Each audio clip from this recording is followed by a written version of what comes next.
26. The meeting is called to order at 6:30 p.m. The Pledge of Allegiance will be led by me. Please rise, put your hand over your heart, ready, begin. I pledge allegiance to the flag of the United States of America and to the republic for which it stands, one nation, under God, indivisible, with liberty and justice for all. Clerk, roll call, please. Mayor Menchaca, Here. Vice Mayor Chan, Here. Councilmember Ding, Here. Councilmember Herrera Avila, Present. Councilmember Wu. Here. Closed session report. Thank you, Honorable Mayor, council members. One item was considered by the council in closed session, and that's anticipated litigation under Government Code 54956.9D4. No reportable actions were taken by the council in closed session. Thank you. We will now have some announcements from our clerk. Tonight's meeting is live streamed on the city's online platforms. If you wish to address the city council during tonight's meeting, we request that you please complete a speaker's card and hand it to the clerk at this time. When speaking, please state your name for the record. Please note that interactions between the city council, city staff, and the public during meetings are subject to the city's rules of decorum. Okay, approval of agenda order. Are there any objections to the agenda order? Hearing none, the agenda order is approved. Let's see, next item, please.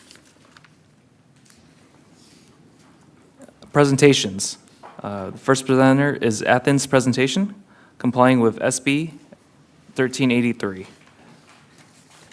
The presentation is made by Athens Services Senior Vice President, Government Affairs. John Harrington will make the presentation. All right. Good evening, Mayor, Honorable Mayor, and Council.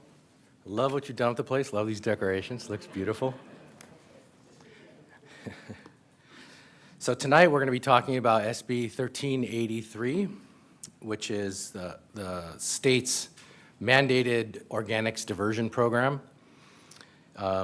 It's really designed so that we as a state and we as a city get as much organics out of the waste stream as possible.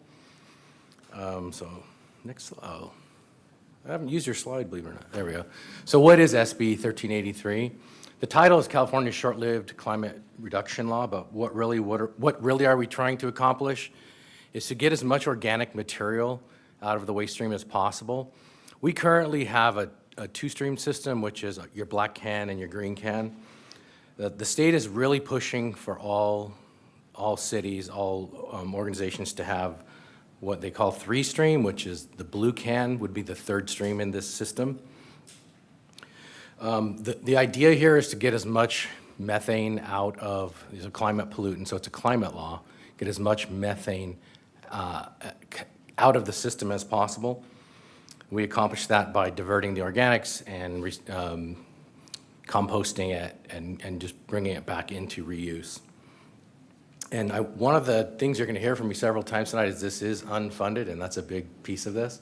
This is something the state's having the city and the haulers figure out a way to pay for this. Next slide. So what is a three-stream? Easy right there. Three cans, that's why we call it three streams. We try and keep the waste, the black is trash, green would be your yard waste and organics, blue is your recycling. So this is what's called source separation. So rather than this city's been used to for years and years and years, Athens has done a really good job of taking that trash and everything that goes in it and diverting as much from the landfill as possible. We like to call ourselves a diversion company. We are not a trash company. We try to divert as much as we can from the landfill, and that's our business model. We make our money by diverting from landfills because that's our highest cost. And as you see, this is the standard three-color system. It's mandated by law. And that's people ask, why are they colored like this? Everyone does it the same. Well, it's a law. California loves to regulate everything. So the next is how does this program work, which is why we're making the change. California has, in SB 1383, has mandated that we divert 75% out of the waste stream. That's one way to comply. The problem with that is it requires a facility to get as much out of that black can as possible. One thing we don't have control over is what's going into that black can. So if you don't get 75% going in, you can't get 75% coming out. The solution to that is the three-stream. That's an automatic compliance. So if we switch to a three-stream program, San Gabriel is automatically compliant.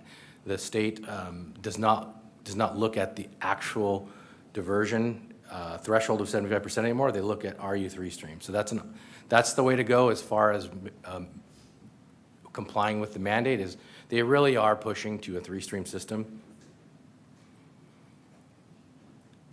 All right, so what does that look like? What Athens has done is we've figured out that for commercial and multifamily residences, there's going to be an added cost because of this blue. You can imagine the infrastructure of now there's more routes, there's more trucks, there's more labor, there's more infrastructure. We have all these cans, so we have to be able to pay for them. There will be no residential increase to this, and that's really what we're trying to do is accomplish this through the commercial program. And as you see, what we're doing is called a bundling of the rate. So right now, we have your typical commercial customer would have the 3-yard bin and the 64-gallon green organics barrel. Their current cost is $438.80. That's your typical customer. There's a lot of variances. People do all kinds of different streams, so it could be bigger, it could be smaller, more frequent. That's just, we would say, a typical customer. If a small business starts up, that's usually what they're going to get. They're required to go to organics and they're required to have trash. What we're moving to is what we call a bundled system. Because the state is requiring us to do this trash, the recycling on top of the trash and the organics, there's an added cost to that. So if you look at the bundled rate, you can notice it's slightly higher. It's $481.22, which is a $42.42 difference. That is the cost of purchasing and servicing that recycling barrel for Athens, and that's what we've passed on to our commercial customers. So here, this slide shows some options that we're offering all of the commercial clients. So if you look at that top left, the current rate standard service, that's what I just described at $438.80. So the bundle shows the added capacity, which is the next one over to the right is the blue bin, the blue barrel, which is your recycling. So we're going to a bundled rate where you're going to get all three waste streams. However, we know from experience there's a lot of variance in what people their waste needs. So by adding this recycling capacity, there are some businesses that they regularly don't fill that 3-yard bin, so they can move to a smaller bin. And what we do in that case is sometimes we'll go to a smaller bin, and if you notice on the far right, there's 2 recycling barrels. Let's say you're a business that generates a lot of paper and things that recycle that shouldn't go in the trash. You get that added capacity, and as you see, even with the new proposed rate, it's actually some businesses will be able to reduce from what they're paying now to the future, because now that recycling costs them less per capacity. The other class of customers we have are what we call organics waivers. So right now, someone that does not have a green because their service has been waived, it's $312.36. Per CalRecycle guidelines, they're still required to subscribe to the 3-stream. So what we do in those cases is we typically move them to a smaller service, a 1.5-yard bin and 2 recycling, with the idea that they're more than likely going to be able to make that reduced capacity from the 3-yard to the 1.5 up with recycling, because most businesses that don't have organics typically are high recyclers. All right, so what does our program include? We're already doing this for San Gabriel, but I just want to have a refresher from before. So the main thing that most people see is our collection program. That's when you see your truck come along and collect your trash or your organics. But there's many other pieces to 1383. If you notice that Jeep there, people always say, what are these things doing? We're obligated under the law to check for contamination and to report contamination and keep records for the state. They come along and audit the city, they audit Athens, they audit the entire system. We're required to do waste assessments. If you see that really fun job of emptying out a trash truck and going through it by hand, we actually we separate and figure out what our waste streams look like. We do a lot of outreach and education. You see us at a lot of city events and other places where we educate the public, we actually outreach also to every single business every single year, do education. We educate restaurants how to recycle organics, how to recycle food waste. So we do a lot of education. And then also you'll notice the procurement. Part of the law requires us to bring our recycled organic materials back to the cities. And what we do with that is we do your composting events, and your folks get the gardeners and the people that need compost it's a free city service that your garbage, your organics come right back to you, and you get to put them to good use. The other thing we do is very robust record keeping. We have very good records, so we get audited all the time. Cities audit us, county audits us, state audits us, so we're very good at keeping records for our customers. And then the last is the food recovery. That's a big component of this. There's a large amount of food that gets tossed out or has been historically tossed out. San Gabriel is a member of the COG food recovery. That's who really helps San Gabriel with its food recovery program, and we'll talk about that in a future presentation. So we do a lot of community outreach. If you notice here, there's two flyers. I wanted to show you one in Spanish and one in Chinese. We have in our customers support, we speak any language that's spoken in San Gabriel at Athens. We have customer service. We have folks that go out and speak to businesses. We really do a good job of communicating in people's native language, so we want full understanding of what we're trying to accomplish. We have all kinds of things. We have inserts in bills, websites. We have social media kits for the city. We do lots of videos. You see that, postcards, direct mailers. You name a way to communicate, we do it. We do calling to all the customers, emails. So we have no shortage of our ability to educate and outreach to our customers and for the city. This is an example of Athens' website. You'll notice that it's tailored per the city. This is just a screenshot. If you keep scrolling down, there's a lot more examples of the what goes where. So what you would do when you're on Athens' website as a resident or as a commercial business, you would go down there, click the city, and take that. Right now it's highlighted red for residential. You would click on that, and there's all kinds of online support of when you can't figure out, wait, this is a pizza box. Does it go into recycling or does it go into organics? And it just depends. Does it have food waste on it? Does it not have food waste? If it's clean, it can go into the recycling. If it has cheese and sauce on it, you want to put it in the organics. You don't want to put it in the trash. But all of those questions get answered in multiple languages. Anything spoken in San Gabriel is I can almost guarantee you they're going to find it in that language. We do a really good job with that. So this is a kind of our cheat sheets, our shortcuts on what goes where. So this is another thing you'll find when you click there. We have QR codes if people want to keep it on their phone. We encourage people to print these out and have them. I see a lot of people that post them right above where they keep their trash so they know where to put it. We have other folks that keep it in their kitchen because they source separate at the kitchen. They put all their organics in one and they put their recycling in another. Lots of people that are designing their kitchens now, you'll notice they have 3 trash bins in their kitchen. So you'll see a lot of that. We're really good with this, and we're here to assist the city and staff to help the customers, help our clients, and we really encourage you to reach out. So with that, I'll take any questions that council or staff may have. Are there any questions? I'm sorry. Oh, did you raise your hand? Oh, any questions? Yes, Mayor. Sure. Thank you. Councilmember Wu. Thank you very much, John, Mr. Harrington. Yes, sir. This is so, Honorable John Wu.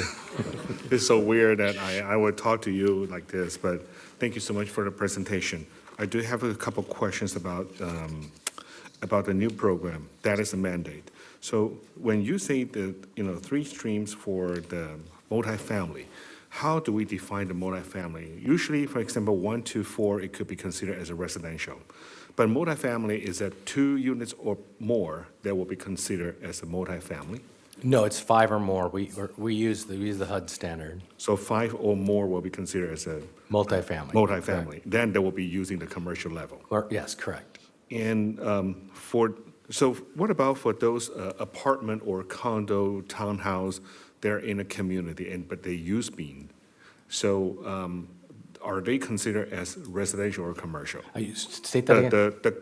For example, a community that they have like maybe 6 or 8 like PUDs, or they have different the same house, but it's just easement. So those are typically on a case-by-case basis. We do have some that'll have a common bin, like a 3-yard bin, and they all throw in it. We have others that the way they wrote their agreement is they each have their own bin and they pay for it separately. Some are paid for by an association, so Right. it really depends. We have both. We have some that have common, and they would be treated like a commercial customer because typically it's one payer when you have one bin. It's not 8 people paying for one bin.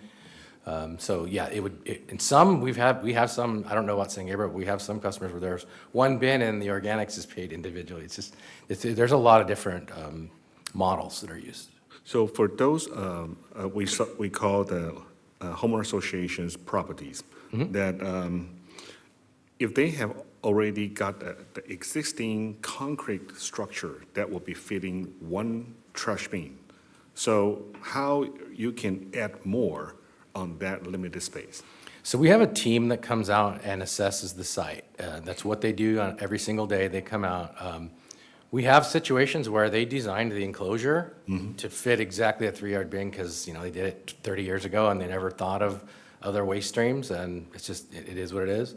I'll give you a good example. I'm a trash nerd now, so I was driving along with my daughter and there's an enclosure, and if you go, in front of right here on Las Tunas, you'll see that with the El Pollo Loco and the donuts. You'll see that. They have a green bin outside because they have their 3-yard bin barely fits in their enclosure. They have it locked, so they have we have a fee for us to unlock a bin like that so that the public doesn't throw stuff in. And they have it just chained to the side of the enclosure. That's the best they could do. Sometimes we can downsize, sometimes we can't. Worst case scenario, we do what's called a split bin. So it has 2 separate lids that lock with a divider down the middle, and it can keep the recycling and the trash in the same bin, but the truck comes along, unlocks one lid, does it, and then comes along a little later, unlocks the other lid.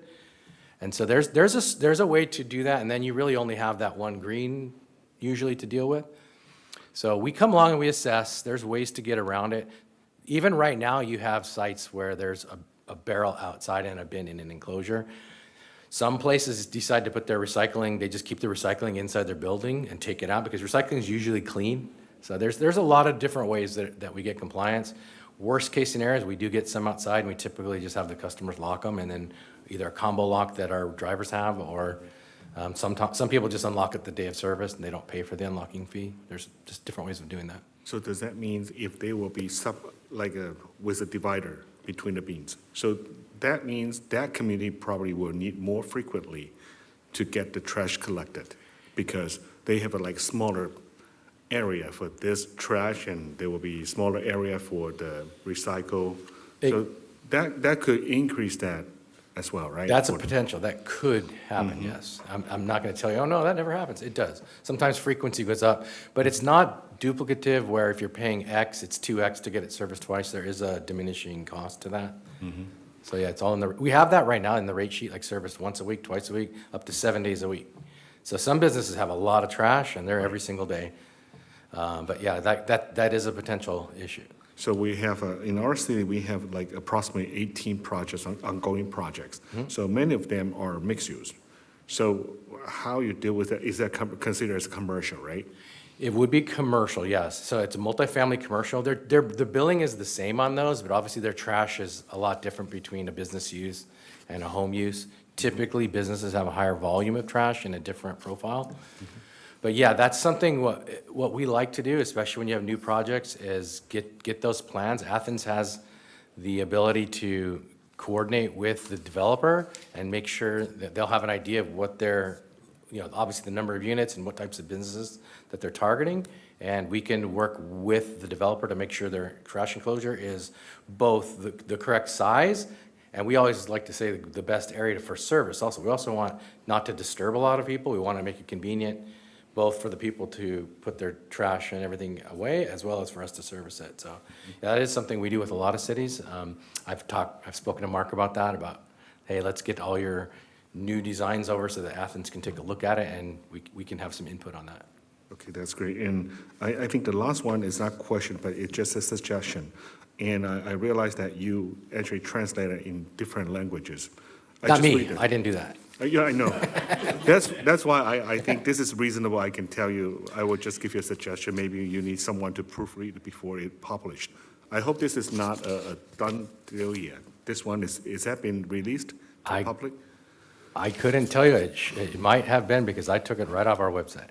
Right. I mean, this is I was in most of the. It's not the offensive, words- is it?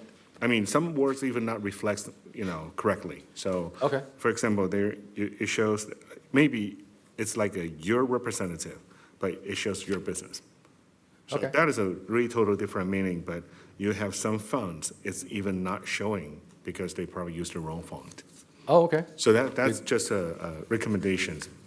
So get everything proofread. Yes, proofread before, release to the public. So I appreciate that's all I have. the eagle eye. Thank you. Thank Read you. by a live person, because AI is not quite there yet. We don't use AI. Any other questions? May I? Madam Vice Mayor? Well, thank you, very informative, first of all. But real quick, if you can give me a quick explanation of what, just a general kind of idea of what food recovery support means. So the food recovery component of this, so there's grocery stores and restaurants that there's two components. They can have edible food, and then they can have food that's just waste. So the recovery part of that is when there's food that's good for human consumption, and right now the city's working with COG to be able to get that to people that can distribute that to people that have a need for that food. Good example is all of our supermarkets. They have a lot of food that's past the date, but it's not by any means dangerous or bad. not, Yeah, because those dates are suggestions, and Right. so they have lots of items like that they recover, and by recover, they mean it's perfectly fine for human consumption, but they just can't sell it. Okay. No, actually, thanks for the explanation. I've always thought that should happen, but I think. And up your until legislators thought the same thing. recently- But I think there's a lot of waste that goes on. Yep, we're trying to help stop that as well. Thank you. Sir? Any more questions? Councilmember Herrera Avila? So I want to ask the question, and I want the community to understand that we did pass something 2020 for SB 1383. And now the state has deemed that with the two streams, Athens is not meeting those rates because those rates are getting more and more harder to meet. So I kind of wanted to get your take and explain to the community what that means and what that means for our community. Gotcha, thank you, sir. So, you're correct, in 2016, when they wrote this law, they had an escalating diversion percentage. It started out a little bit lower, about 50%, and they've scaled it up to 75%. There's multiple ways to comply with that. One would be what's called a high diverting MRF, material recovery facility. I'll say MRF because it's easier to say. That's one of our facilities where we take your organics and your trash and we process it. We get everything out of the trash that it would be organic or recycling, and we get it out of the waste stream. The goal is to get 75% of all the organics by weight out of the trash and back into back again recovered, so it does not go into a landfill. That's where we get our compost and we get our mulch. Well, 75% diversion is a very high number, and if you go on to CalRecycle's website, there is not a MRF in Southern California that gets that processes city waste that gets to that high diversion standard or certification for CalRecycle. So that's why they have the backup of, if you don't have a high diverting MRF available, then you can use 3 streams, 3 source separation. The thought process there is, at least we're getting everything sorted from the source, so we're getting the maximum possible diversion. And so the two ways to comply is that 75% or the maximum diversion. That's the CalRecycle guidelines. In practicality, I would say, they haven't legislated us out of the two-stream system. They've kind of regulated us out of it by just, I have a feeling if everyone started getting 75%, they would have gone to 80, and they would just keep moving that goalpost until, their real goal is to get 3 streams. They just wanted to do it. But if they had done that, let's say we had done this in 2022, we would have been talking about the 3-stream in 2022, and the rates would have already gone up, and they would have been escalated a few times already. So we've saved the city and the ratepayers a little bit of money by delaying this as long as we could. But now we're at the point where we have to do it. It's a state mandate. Understood. Yeah, because it's difficult to separate when some of the contaminations that you were talking about, like the pizza boxes, are not have been put separately, like on the blue trash can. So right, so I understand that that's very difficult to reach that. So now, with the presentation, it's my understanding that we're going to need a couple more trucks, right? Because now it looks like we're going to deploy the blue trash cans to be more sustainable and to meet those mandates that California has placed on us. Do we know how many trash cans or what's that impact? So Our trash trucks that we're going to, we're looking at 2 extra trucks with a lot of extra, obviously, pickups. The commercial is around the residential is around 6,000 barrels that we're going to be deploying to the residents. I believe we have 19, I don't want to mix my cities up. I don't remember if we have 900 or 1,900. It's one of those. Maybe Brandon knows. Brandon, would you? 900. I knew there was a 9 in there. We have about 900 commercial customers. got it.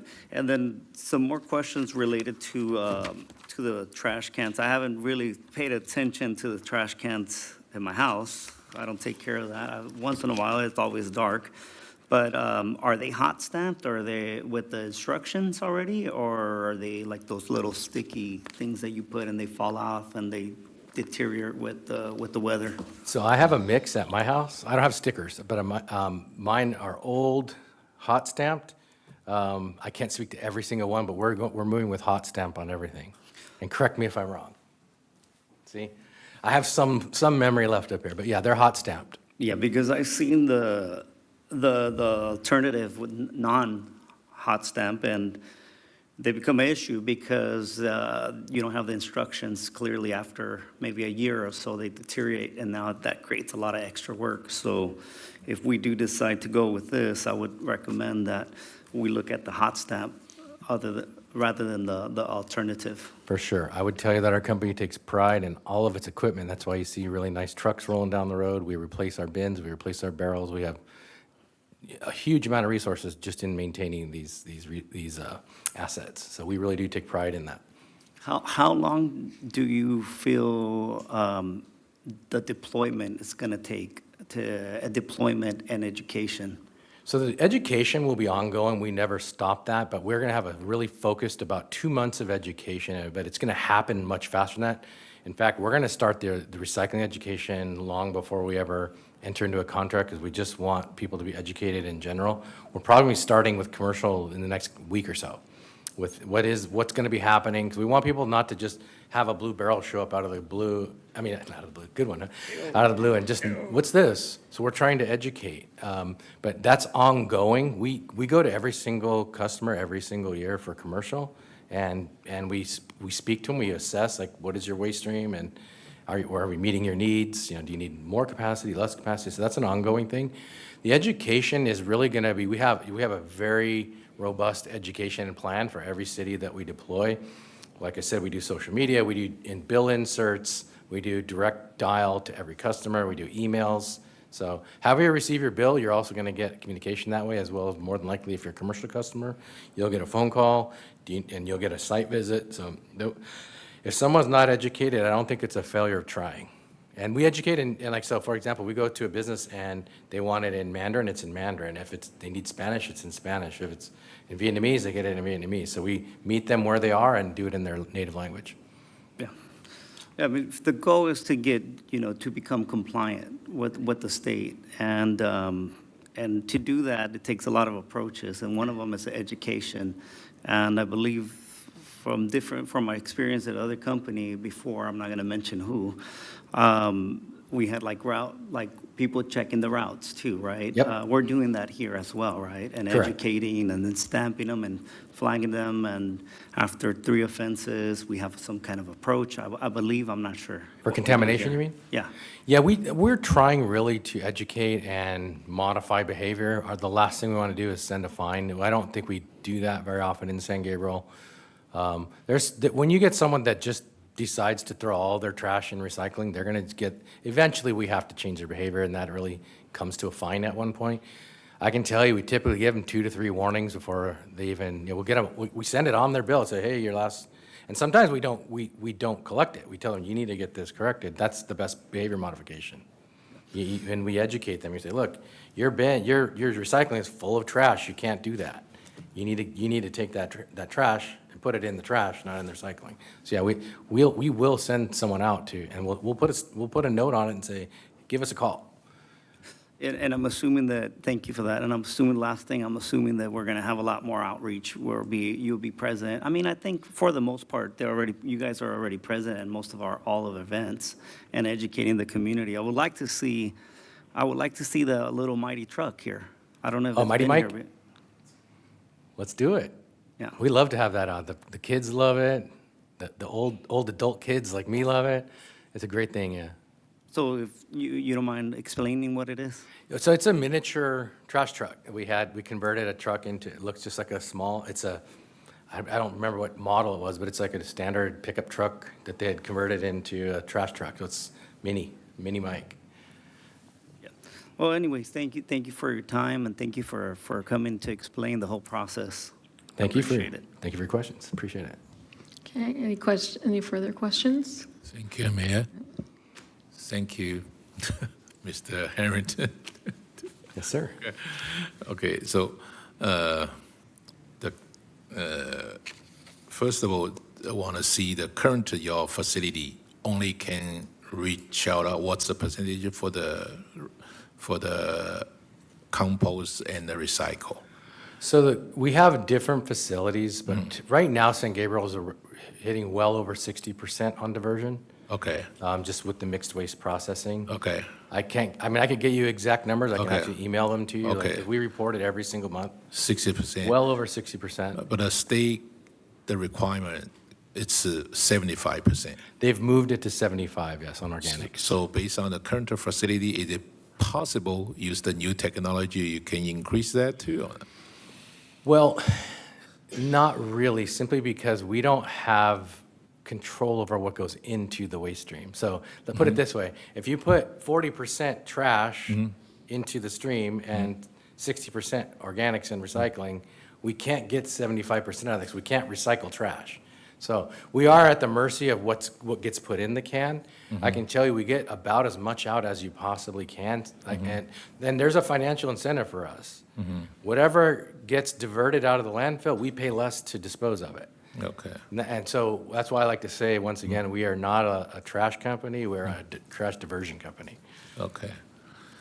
So that's why only one choice have the separate bin, like currently you add on like a recycling and organic bin. Correct. Right. Yeah, we're I would say we're mandated into that decision. Okay. It's not an Athens choice that we're making, Okay. it's really a state So directive. it's a really increase the percentage to recycle? Yeah, It's it really was help? set in 2016. I think that was their goal, was to kind of move people to mixed waste and then move people to Okay. source separation. Okay. Because if they had done it all at once, way up in if they had just done it in 2016, Okay. first of all, no one had the infrastructure to do that. It would have been Okay. kind of expensive for the entire Okay. system. It had a very big system shock. So they've kind of rolled it in over years so that people have time to make the investments, get the new infrastructure. Because imagine this, these trucks are well north of $500,000 each. So if we're buying 2 trucks, that's $1 million that we have to pay right now just to service the new blue bins. Okay. So, did you have any statistic with another city? They already did this kind of recycle. So what's the percentage right now? So we have Recently, we just did South Pasadena. It's a little too soon to start telling you the reporting. We've had good feedback. People are really learning and complying quickly. We just did West Covina. We just deployed last month. We did Norwalk. They reach out the 75% already or not? Well, no, they did not reach 75%. It does not change your diversion percentage. It just changed that you're compliant now. Oh, So okay. we're not getting to 75% by doing this. I see. We're just complying with the law because that's one of the ways to Okay. comply. Okay, thank you, clarify. Yeah. Yeah, okay. So, and then it's really concerned regarding so we have this, you have just mentioned that we have the 6,000 for the single resident Correct. or like a one or two, the family, right? Correct. We're going to be deploying about 6,000 6,000, residence barrels. The 900 business, it's a really business or included a multi-family? It includes multifamily, Total is 900? total of 900. So we have, we call them commercial customers, but it includes what you would think of as a business and then a multifamily. Okay. I feeling we have a lot of multifamily. It's near to the I live in it. It's a lot of the apartment and condominium, and I think both on the Valley Boulevard have near to Valley Boulevard have a lot of condominium. I feel there should be more than that too. Yeah. Okay. Well, I mean, if you see a big condo, meaning like a big project, we treat that as one customer. So it's not like 300 customers in there, it's one. Just one. Yeah, so it's one complex is treated, if it's paid for by one bill, that's a bill. Yeah, one bill. Okay, one bill. So there might be but- several bins or Okay. several, collections, more than once a week, but it's still Okay. one customer.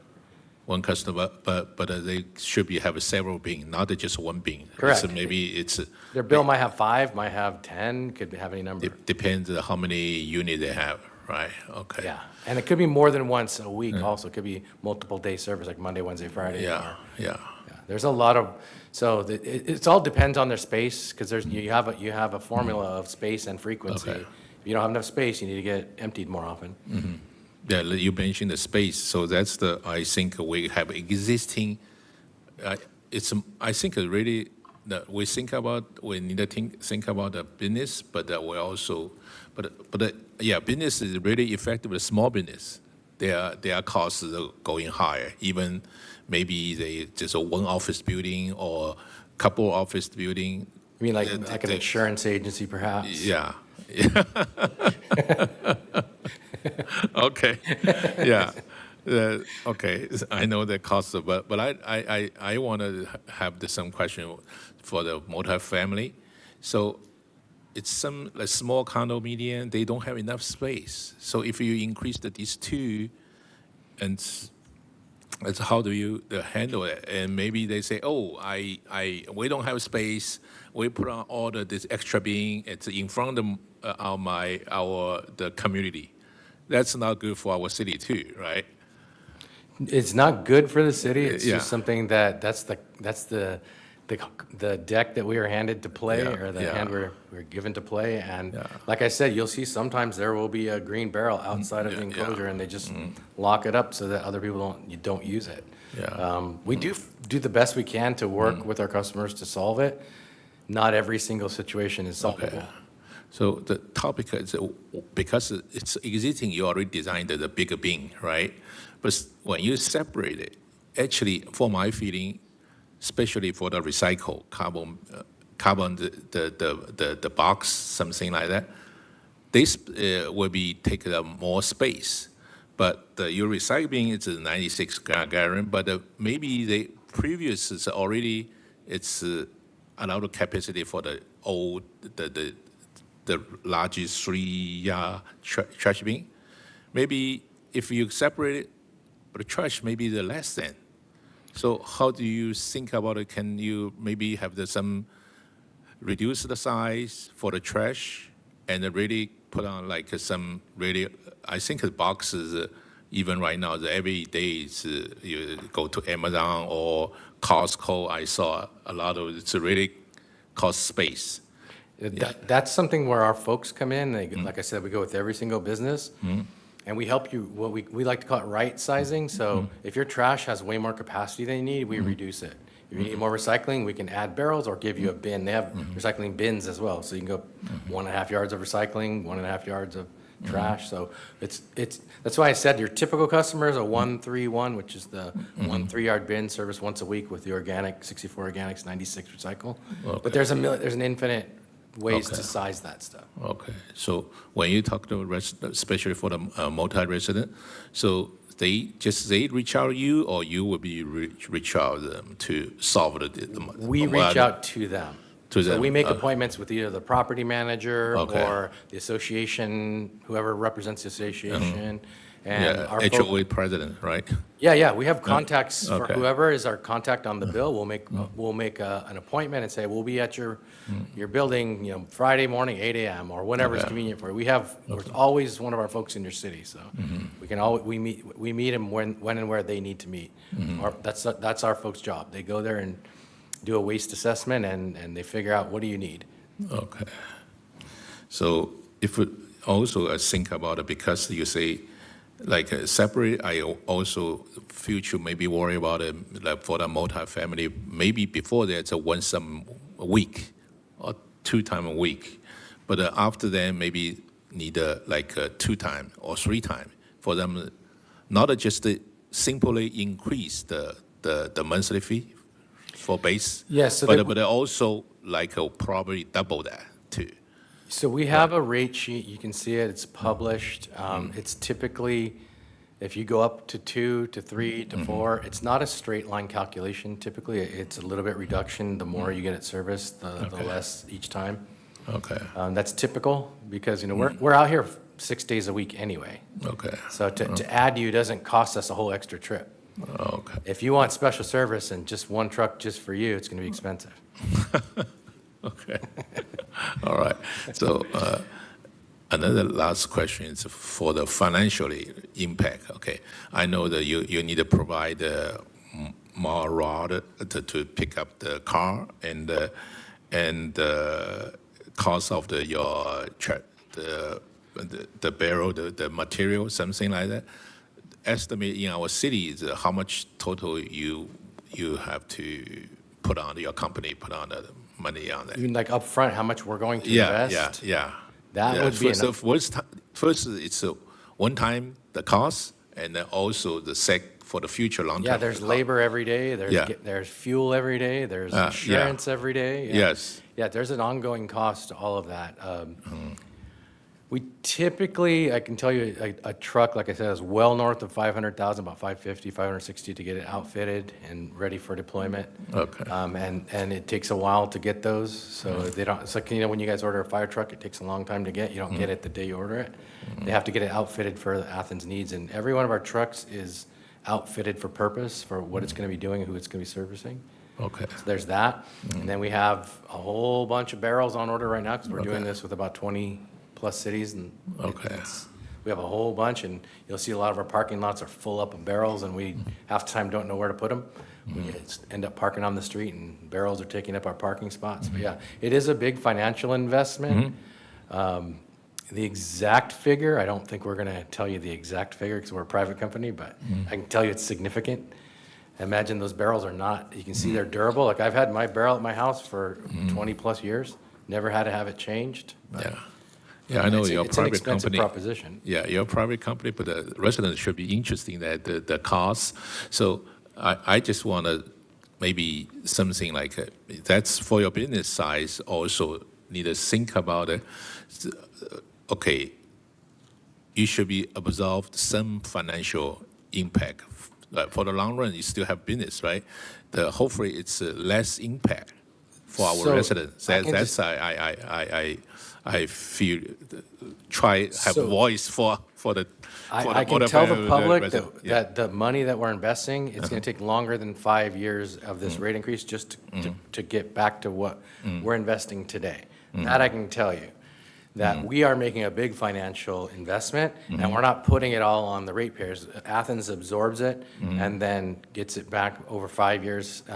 A truck's life is typically at Athens about 8 years of mainline service, and then we push it doing other things. That's typically what the manufacturers say, it's about 8 years of service. So we're just barely, in those last couple of years, squeezing out some actual profit, but they're not paid back for a while. It takes us, we're not, for example, if we said, hey, we want the ratepayers to pay for this, there'd be a gigantic rate increase right now. We want to pay up front. So we are putting a lot of money up front, and it's getting amortized over years. That's what the rate increase pays for. It's amortizing that investment over years. It would have been a much larger rate increase across the board for everybody had we tried to put the financials into it. Yeah. Why I asking this financial, the question, I also wonder, I know especially focused on the multifamily or apartment, so they maybe it's a low income. Doesn't mean they're really low income, maybe it's still a high income living there too, okay? The most, right? So hopefully, because if they increase, the landlords probably will be increased their rent. So how can they really less impact to them, to help them to just first of all understanding, and the second it's hopefully not a really impact to this kind of people. Yeah. I mean, so if you're talking multifamily, really they're case by case, but I've never heard of a multifamily low-income discount in the industry. But I talking about the apartment, I know that on the next to the Valley Boulevard, it's a lot of people living in the tenant, they're living inside. Even I go outside, they tell me about that too. Oh no, I feel it every day. Yeah. Everything's going up all the time. Okay. And Athens is just in line with everyone else. Okay. All right. Thank you. Thank you, you. Mr. Ernest. Thank you. So thank you for 45-minute presentation. I said 10, I'd do it in 10, but I love your questions. For Athens, that's the longest I think I've seen. I'm just going to summarize it by saying, we're going to need a lot of education, evaluation on a case-by-case basis, and to make sure you have the city be your partner in pushing this out to educate, because we have our PIO, and we can have that direct contact with our businesses, with our economic development team also. So it's going to take a partnership with the city. So hoping that's in the plan somewhere. I'm sure it is. And thank you so much. Thank you. Looking forward to it. Right. Appreciate it. Okay. So next item. Adam? The next item is Women's History Month. The full text of the proclamation is available on the city's website. Mayor Menchaca will make the presentation. Okay, as we gather tonight, I would like to take a moment to recognize that March is Women's History Month, a time to honor the extraordinary contributions of women throughout history and within our own community. Today, the council dais is adorned with purple flowers, the official color of the celebration. From trailblazers who fought for equal rights and opportunity to the everyday leaders who strengthen our families, businesses, schools, neighborhoods, women have shaped the story of our nation and our city in powerful and lasting ways. Here in San Gabriel, we are fortunate to be surrounded by strong, resilient, and compassionate women, entrepreneurs, public servants, educators, volunteers, mothers, daughters, and mentors who continue to uplift and inspire those around them. Women's History Month is not only a time to reflect on progress, but also a reminder of the work that remains to ensure equity and opportunity for future generations. On behalf of the City Council, we celebrate the achievements of women past and present, and we affirm our commitment to building community where every girl and woman can thrive. To honor Women's History Month, I will now like to invite the women who work for the city for a group photo, and then we'll follow by the full council.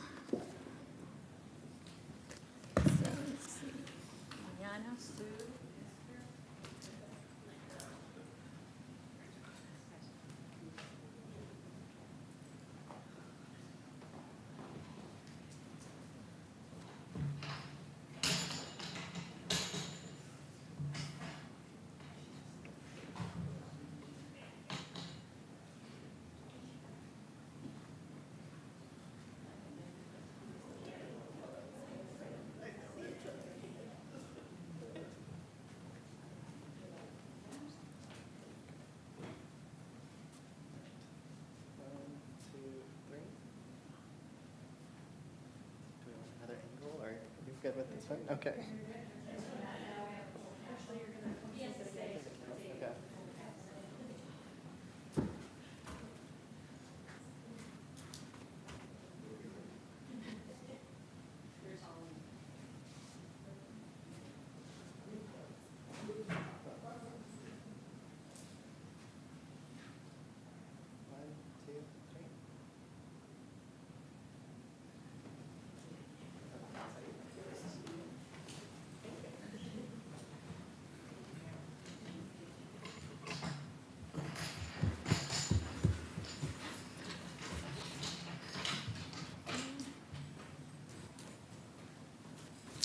Next item, please. Public comment. This is the time set aside for members of the public to address the city council on consent calendar items and on items of interest that are not on the agenda, but are within the subject matter jurisdiction of the San Gabriel City Council. Mayor, we have 3 public comments. The first speaker is Mandy Liu.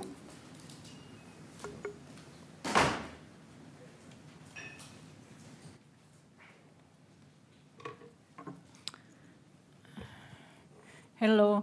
I was here last time at the city council, and I didn't have time to say what I want to say, and I want to come back here tonight. Last time, my sister and I were here because we received a violation for the backyard where I live. I live in my property is two houses on the property. I'm the only one live in the back house. The front house has been vacant since 2022. And I received this notice. When I first time received the notice, it's already the second notice for the backyard. So we have asked to be given some time, some weeks to work on the backyard, but it was never given.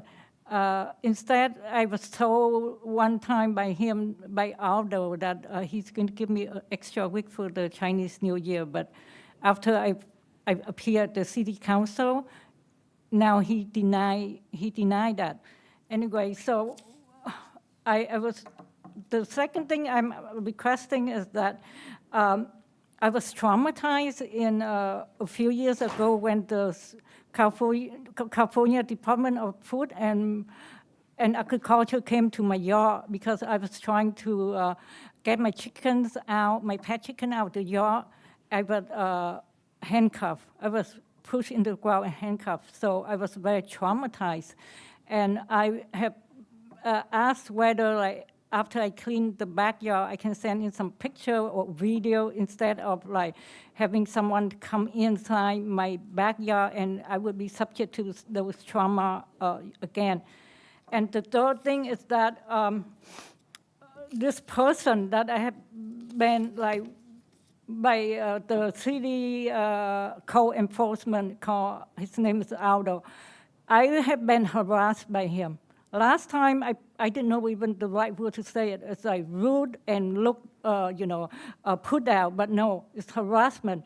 He has been very verbally abusive, insults, to the point that one time when I listened to his left message on my phone, I have an anxiety attack.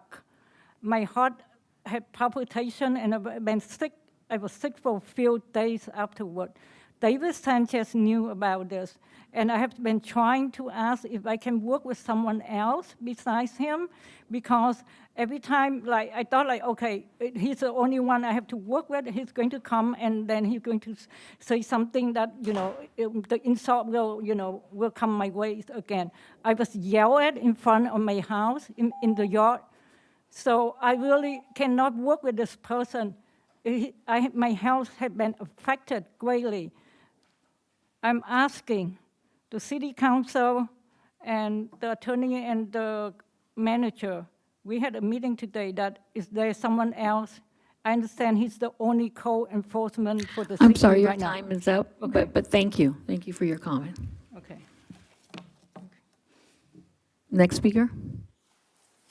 Next speaker is Topher Mathers.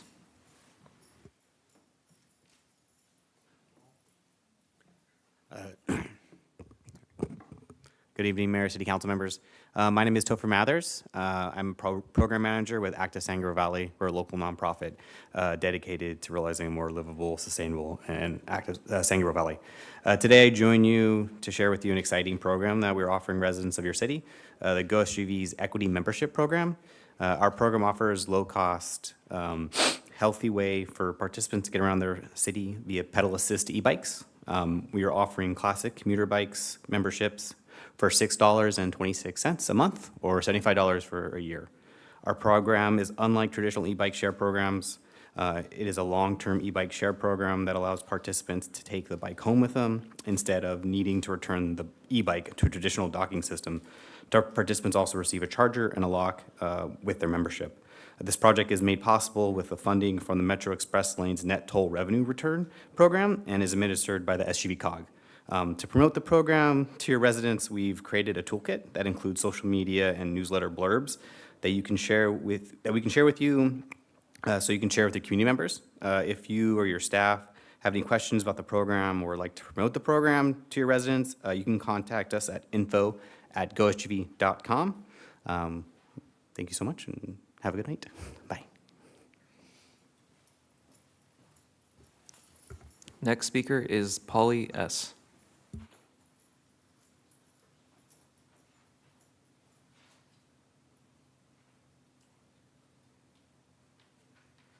Mayor, we have no more public comments. Okay, next item, please. Next item is a consent calendar. All items listed under the consent calendar are considered routine, and recommendations will be approved in one motion unless a member of the city council requests separate discussion. Would any council member like to pull an item for separate discussion? I see none. Can I have a motion and a second to approve the consent agenda? Madam Mayor, I move to approve. Okay, second. Who would like the second? I'll second. Okay, let's.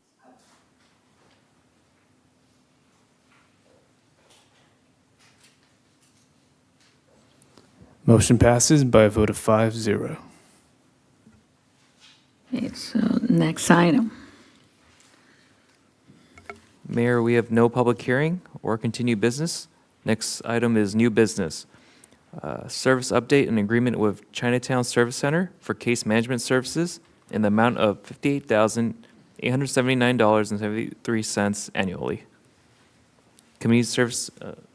Assistant Community Service Director Matthew Morales Stevens will make the staff presentation.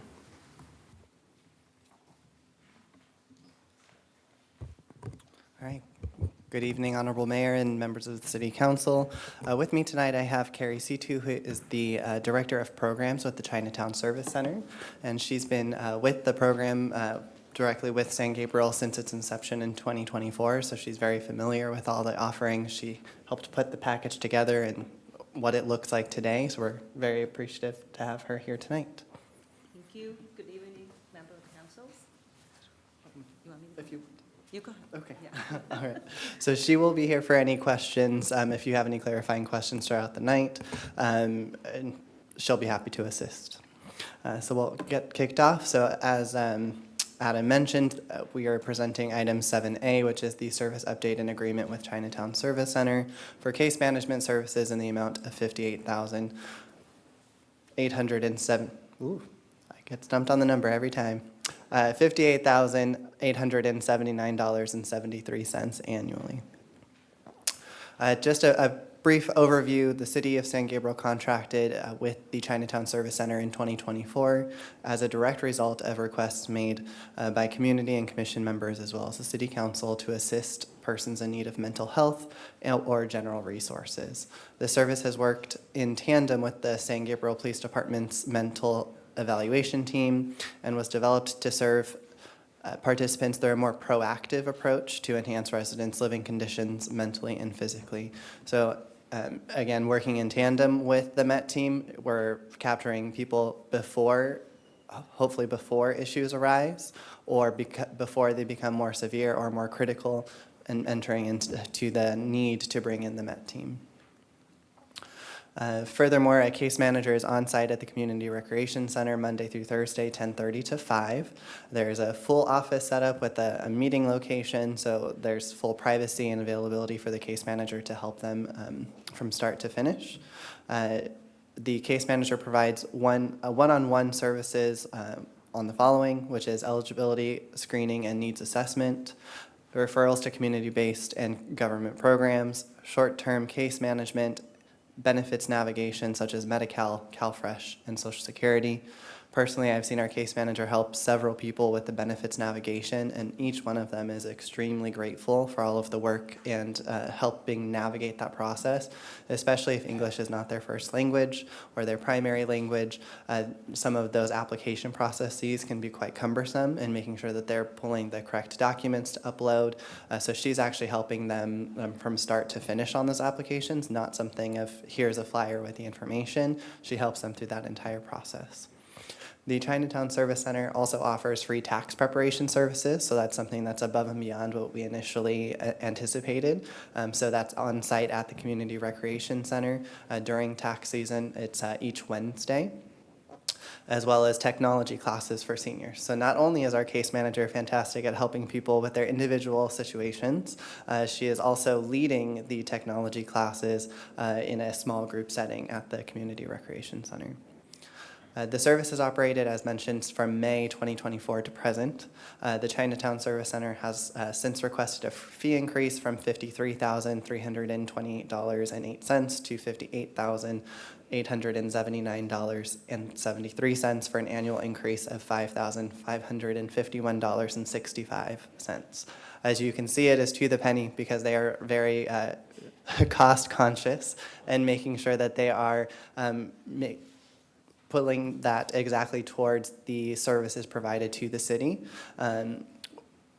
That really isn't including all of the network of team members that are part of Carrie's team. So if there's something that our case manager that's on site doesn't have an answer to, she can pull upon that broader team of case managers or Carrie to fill in that knowledge gap.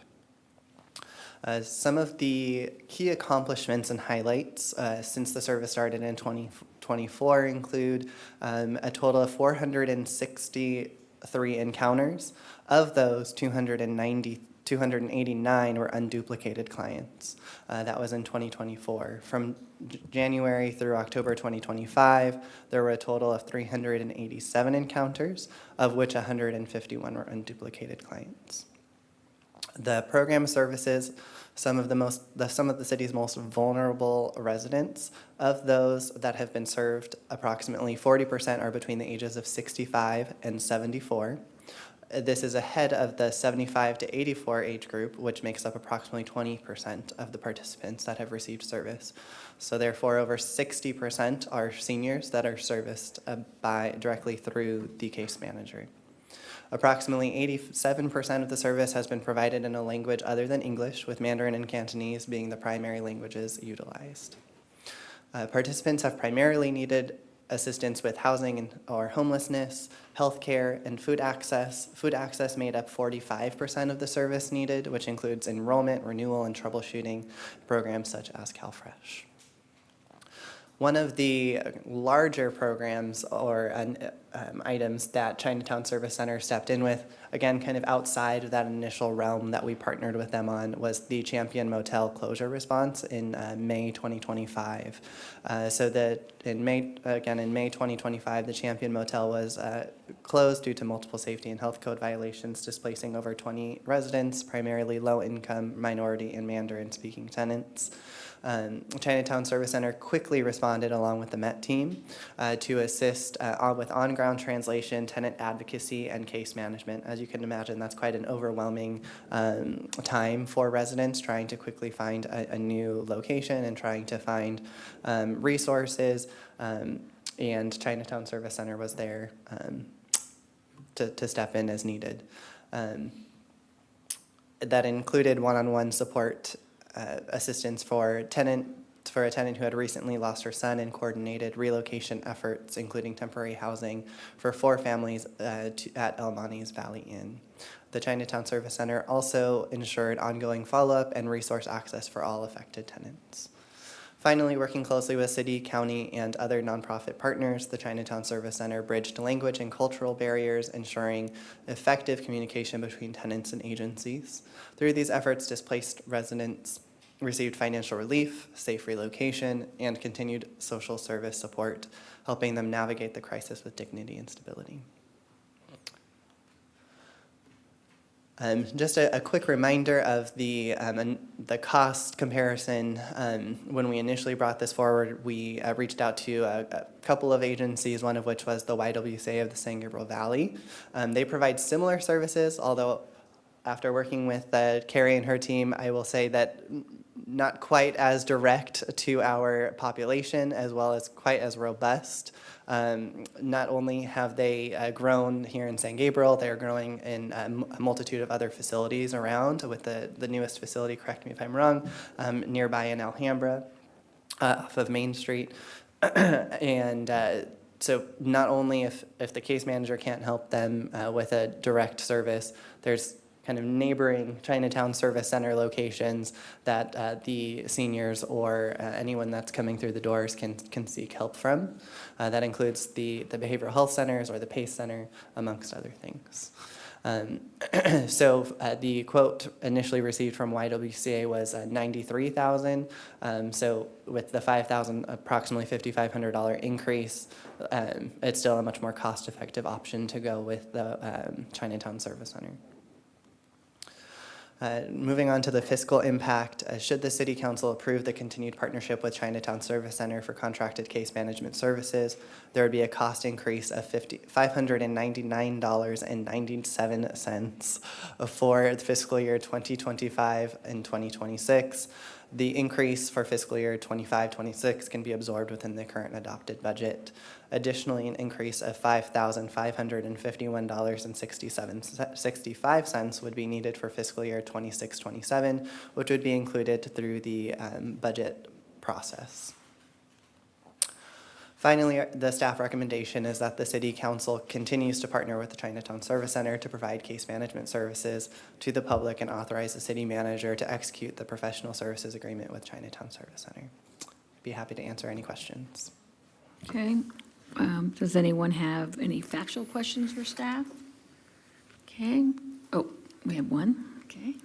Well, thank you, Mayor, and thank you so much, Matthew, for the presentation. And I just want to express that I just cannot express how grateful I am that to see the program that can be implemented to the city of San Gabriel, that I have seen that it's just a lot of help. My question is, I do see that especially that you mentioned 289 unduplicated clients. So what is the definition of duplicate clients? That means they visit one more than once? Sure. And for the same issues, or it's come with the different questions or problems? Yeah, so Carrie, feel free to correct me if I'm wrong, or do you want to step in on this one? Sure. Thank you, Council Member Wu, for the question. And on behalf of Chinatown Service Center, we just want to express our gratitude of a partnership with the city, especially with Matthew, and under his leadership, we were able to provide targeted service to the resident, and we look forward this relationship to continue. And to answer the question, encounter is the touch point, encounter, and why unduplicated is referring to that you need clients, so that it's a common measure in the nonprofit world. So sorry for that dragon or terms, acronym, a lot we use, so yeah. Okay, I see. So, and you're providing 6 hours, actually 6.5 hours per day, and for 4 days each week. Right. So it will be the same. Yes, it will remain the same. On the 5th day, we will, Angela is the current case manager that assigned to this site, work with Matthew and his team. And on Friday, she usually will bring back the caseload, and we have an internal discussion. So usually those are more than admin day, and we will look into the challenge, the problem that she worked during the day, and then we will figure out how we could support her, because she's here by herself. So, yeah. Well, That's the current work arrangement, and yeah, we, in the cases of, such as currently, now, today, we're talking about Angela has actually got pulled into the Altadena Community Center because we are partner with the LA County for the LA County Emergency Rent Relief Program, and this is the round 2. And with this specific need in the area of Altadena who are impacted by the Eden fire, so she got pulled into that location. So I'm working remotely with Matthew and his team to support the case management need. So we try to be as flexible as we can, but maintain our service in the city. So we do whatever we can to address the issue or answer to the call, and we work with Esther and her team to support any of that issue that she encountered, especially in the area of homelessness and mental challenging issues. So, yeah, I'm not sure if I answered your question. So, Yes, you yeah, did. we try to step up when we see the problem arise. Thank you. And for this, so we are not excluding any other people who is in need. We are not limited to the residents in City of San Gabriel. We also open the service to That's all. correct. Is that right? That's correct, yeah. I see. And I was told that recently that the CSC has purchased a new properties in our city, and so we look forward to work closer with the CSC. I just heard about the good news. Thank you for bringing that up. We are very excited. This is the 211 And you, so building. so Yeah. it tells that how much I pay attention on CSC. But thank I'm you. also on the board for 211 LA. Thank so- you. So a little bittersweet, but I'm happy that you'll be there, and we have a new location now. But thank you. Thank you. We are very excited and look forward to this partnership. Yeah. Are there any more clarifying questions? Can you wait till after public comment, Councilmember Wu? That's fine. Thank you. If I you mean, want. Councilmember Ding, I'm sorry. Okay, are there any public comment? Mayor, we have no public comments. Okay, so we're going to take a recess for 5 minutes. Thank you. Thank you. Thank you.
is restarted at 7:50 p.m.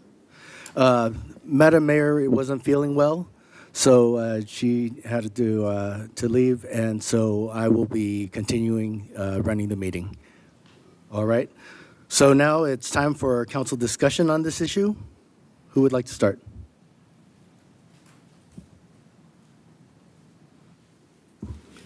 Well, okay. Where's Carrie? Okay, she's Carrie left. did also step out, but I'm happy to answer Okay, any all right, questions. okay. But yeah, I just want to say something. It's really appreciate your report, especially for the Chinatown Service Center. It's really given us like an overview to the whole program, how they help our resident. So like I think as Councilmember were already asking. So the service is not just for the San Gabriel resident, right? For our the neighborhood, if they have problems, they still can come into. That's right? correct. Anyone that walks in the doors or calls. We don't restrict the resident of San Gabriel. Correct. Okay. So based on the report, I saw some like you have the report on the 24, 25. Okay, the increase some it's more than 2 visits, some is 3 visits, 4 visits, 5 visits. That's meaning one person they visited a couple of times. Correct. It's the statistic. Okay, it's really help. Okay, then I see they have majority group at age is like a senior person too. I feel they really needed this kind of help, but I also hopefully.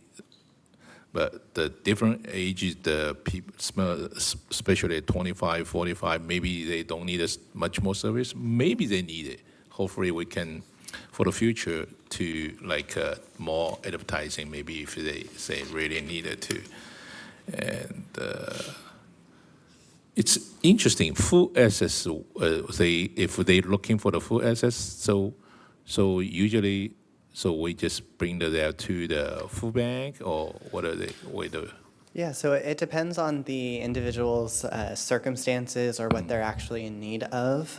So in the surrounding community, there's not a ton of food resources. There are some food banks, including at the Mission, who distributes food, I believe, a few Sundays a month. But otherwise, if they need ongoing or a set amount of resources, then CalFresh is really their best option, especially if it's a family. So then the case manager would be walking them through the application process, whereas a food bank would be more of directing them to that, since food banks typically don't have a large application process like CalFresh would. Okay, yeah, you mentioned CalFresh. So actually, their service also provide a consultant or service for the CalFresh. I saw have the Medi-Cal. Okay. That's correct. Okay, that's good to know. So maybe I have, because of my business, I have more chance to some people asking for. Usually I just let them go to the Medi-Cal office directly, but it's a little bit far away, waiting so long. Probably they can use this opportunity to come to our senior center to looking for. Definitely. And the Monday to Thursday, it's on-site person, right? Friday it's Friday still have it, or just appointment only? So there's no one on site, but Angela being fantastic and the Chinatown Service Center going above and beyond, she is still at a site. I believe she either goes to the Alhambra location or at the downtown location, so she will help clients if it's a phone call or email. Oh, okay, not like sitting at the community center. Correct, not on those Fridays. Okay, so any like they even walking the client, so our staff to help them to call Angela. That's correct. Over the phone, use their own language. Most maybe Mandarin or Cantonese, right? Yes. Or Vietnamese. Okay. All right, that's good to know. So yeah, I really like this program. So I just listen the rest of the council member. Otherwise, I just want to moving to Well, Councilman Ding, let's give everyone else a Okay, chance all right, to okay. make comment All right. or Okay, discussion. thank you. I'll just keep it brief. Matthew, thank you. You're like wearing multiple hats today, man. What's going on? You were the photographer and now you stepping in. We try. But thank you for the presentation and thanks. I want to thank the Chinatown Service Center. Great service. And it's news to me. I guess they're moving to the 211 building? So that's an additional location.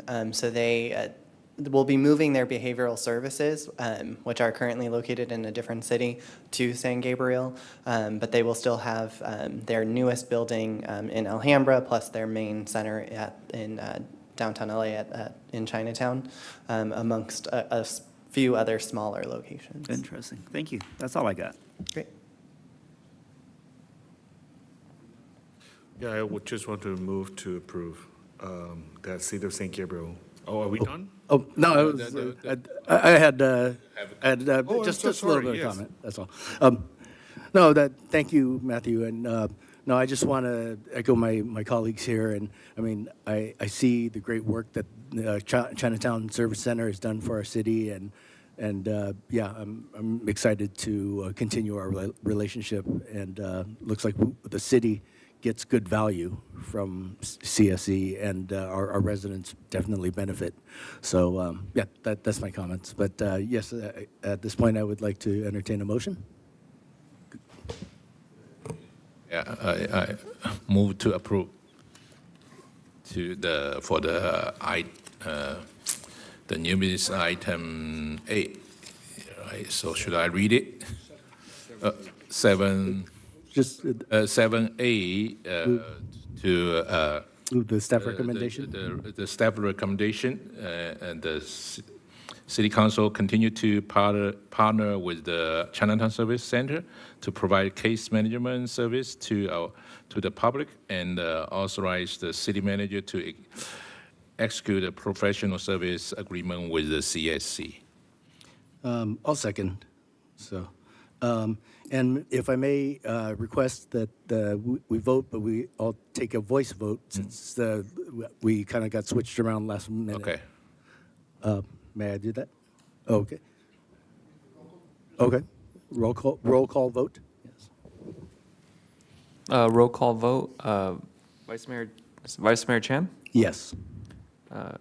Councilmember Hura Avila? Aye. Councilmember Ding? Aye. Councilmember Wu? Aye. All right, motion passes by a vote of 4-0. Thank you. Next item, please.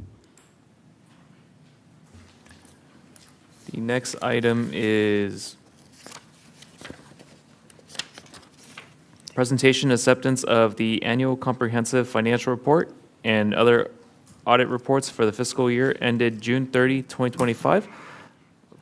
Assistant Finance Director Tang will make the staff presentation.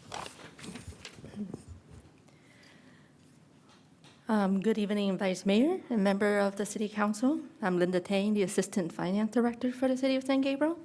Before we begin, we would like to note that Attachment A, the June 30, 2025 Annual Comprehensive Financial Reports, was inadvertently omitted from the original posting. That has been corrected as of today. The Annual Comprehensive Financial Report has been available on the city's website since mid-February 2026. We will proceed with the presentation, and if additional discussion is desired, the item can be brought back at a future meeting. With that, tonight, it is my pleasure to present to you the Annual Comprehensive Financial Report for fiscal year ended June 30, 2025. In accordance with the city's fiscal sustainability policy, which was adopted by the City Council in May of 2019, it requires the annual comprehensive financial report to be formally submitted to the City Council on an annual basis with the city auditor's presence. Representing the city's audit firm of Moss, Levy, and Harsenheim is our audit manager, Terry Robertson, to my left here in the audience. Terry will be available for questions after a presentation, if any. In tonight's presentation, we will review the results of the audit, as well as conduct an analysis of the financial results for the fiscal year ended June 30, 2025. The first report, which is the independent auditor's report, where the auditors define the scope, responsibility, and process of the audit, most importantly, provide the auditor's opinion on the fair presentation of the financial statement. I'm happy to report the auditors issued a clean or unmodified opinion on the fair presentation of the financial statement. In regard to the second report on the city's calculation of the appropriation limits, the auditor's verification of the city's calculations of the appropriation limit reported no exceptions. Moving on to the analysis of our financial result, this slide summarized the revenue, expenditure, and net changes in fund balance for the general fund, which is the city's main operating fund. For fiscal year ended June 30, 2025, the general fund had revenue and transfers in of $56,973,000, expenditure and transfer out of $55,184,000, which resulted in a positive net change in fund balance of $1,789,000. With the positive net change in fund balance, the general fund ending balance increased to $22,960,000. This is the 7th year in a row that the city has achieved a positive net balance change in net change in fund balance. Going on to a little more detail, this slide presents the fund balances, fund balance of the general fund by type, and compare fiscal year 2023-24 to fiscal year 24-25. Starting at the bottom, overall general fund balance increased by $1.7 million for a total fund balance at June 30, 2025 of $22.96 million. The fund balance assigned to reserve or contingency is $13.78 million for June 30, 2025. This represents our 25% goal in our reserve, which really is 25% of expenditures. Per council directions, $9.2 million in fund balance is committed to fund the city other post-employment benefit or retiree health liability and capital replacement. The next category up there is non-spendable, shown at the top, which are related to a couple of prepaid expenditures and GASB 87 for rental revenue recognitions entries. Therefore, they are non-spendable.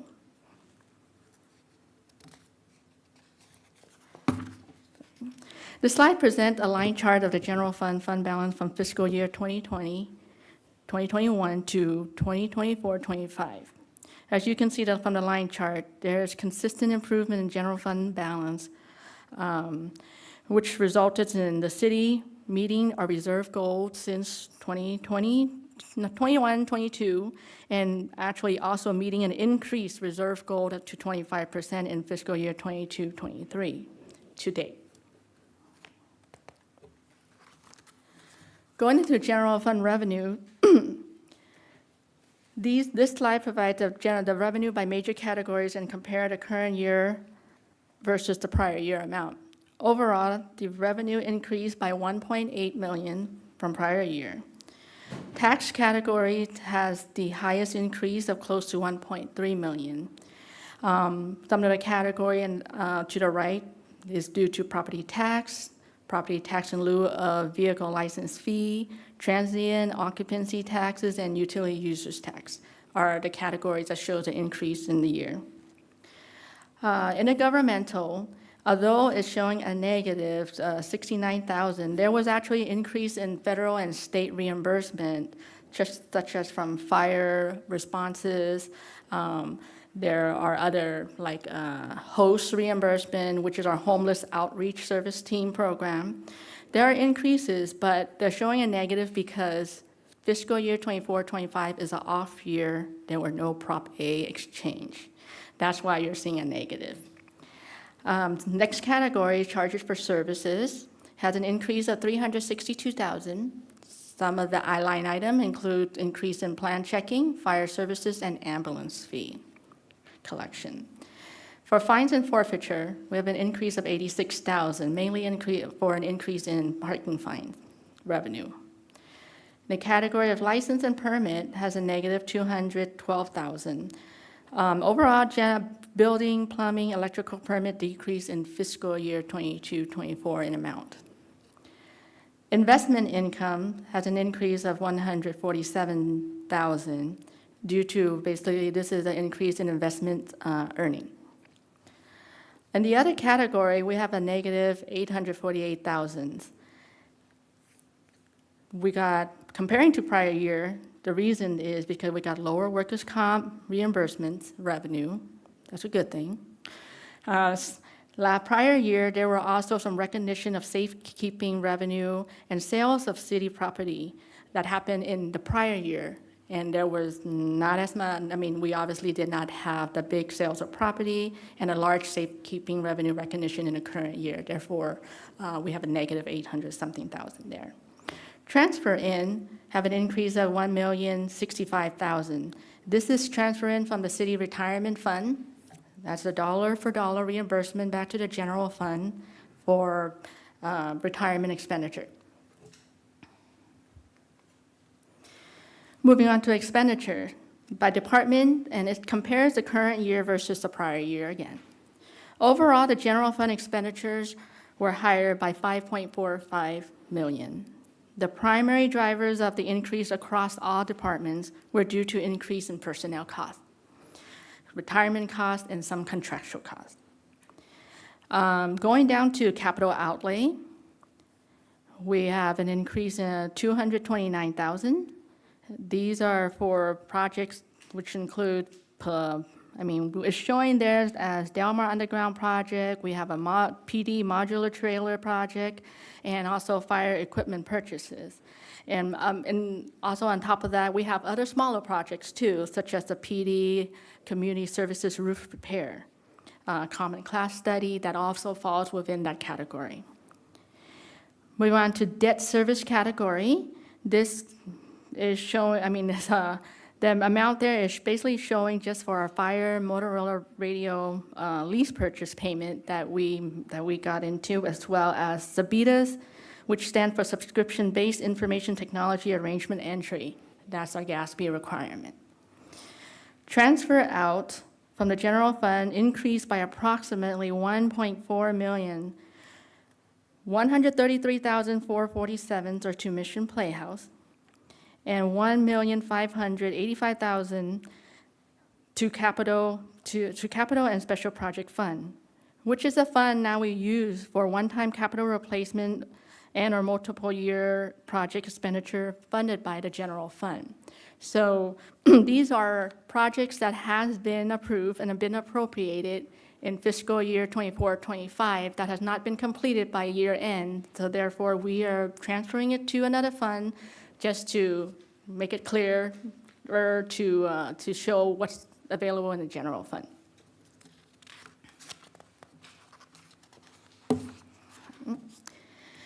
This slide presents the city's pension and other post-employment benefits liabilities. The pension liability decreased by 1.85 million, and our OPEB, other post-employment benefit liability, decreased by 2.2 million. These liabilities are based on actuarial calculation. I want to say there are a number of factors that impact and create fluctuation in these liabilities. They can range from changes in assumption, difference between expected and actual experiences in the pool. There's difference between projected and actual earning on investments, then changes in the valuation interest rate that causes lots of fluctuation. On top of that, the city decisions on compensation will also affect these numbers. So please do not be surprised that there's a lot of fluctuation. Because here you go, I'll show you on the next slide here. So this chart just shows you the liabilities for the two between 2020-21 fiscal year to 24-25 fiscal year. As you can see, there are some more so on the pension liability than the OPEB. But again, these are due to a lot of different factors from the actuarial. Other than the general fund, we also have a lot of other funds. We have 5 major funds in the city, as well as another 17 other non-major funds.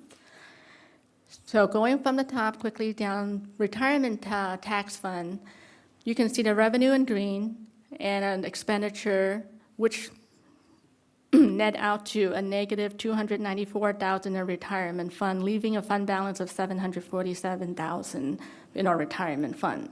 These funds account for taxes restricted to pay retirement-related expenditure. Just as I mentioned earlier, when we were looking at the general fund transfer in, we got over $10 million from the retirement fund to reimburse dollar for dollar to the general fund for retirement-related expenditure.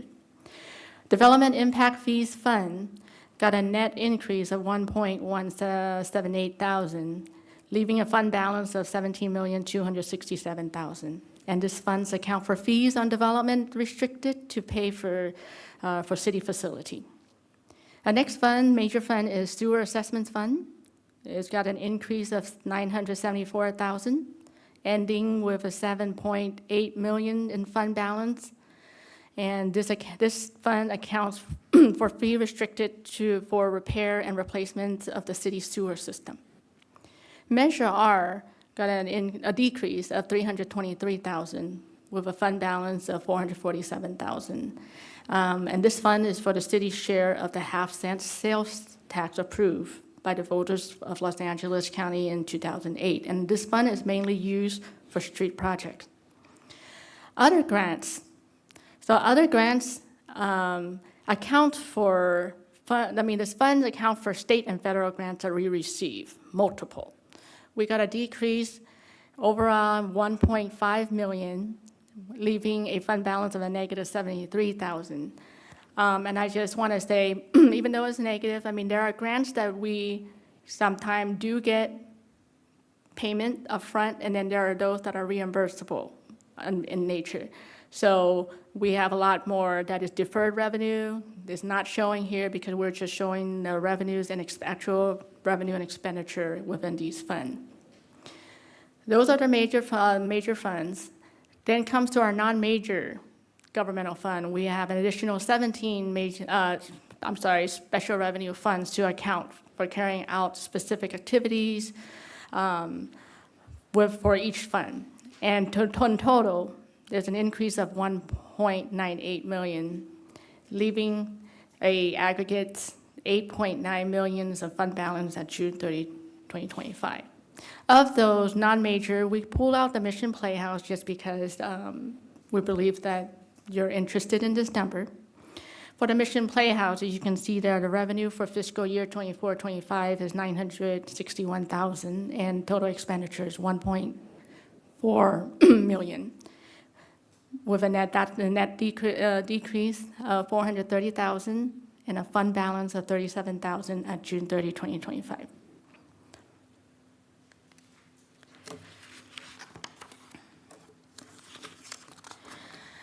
And for the 35th year in a row, the city received a Certificate of Excellence in Financial Reporting from Government Finance Officers Association. The June 30, 2025 Annual Comprehensive Financial Report has been submitted to the GFOA for consideration of our 36th award for excellence in financial reporting. I would like to certainly extend some acknowledgement and thanks to all city staff, my finance team, as well as the whole city team for working throughout the year, working through the audit, and get us here. And with that, the staff would like to recommend that the city receive and file the annual audit report for fiscal year ended June 30, 2025. And Will, Terry, and myself is available for any questions or comments. Okay, thank you, Linda. Does any council member have any factual questions for the staff or the auditor? Thank you, Acting Mayor. Well, thank you so much, Linda, for the presentation, and thank you all our financial teams that has done a really great job. And especially that we have been issued a clean audit opinions on the financial statement.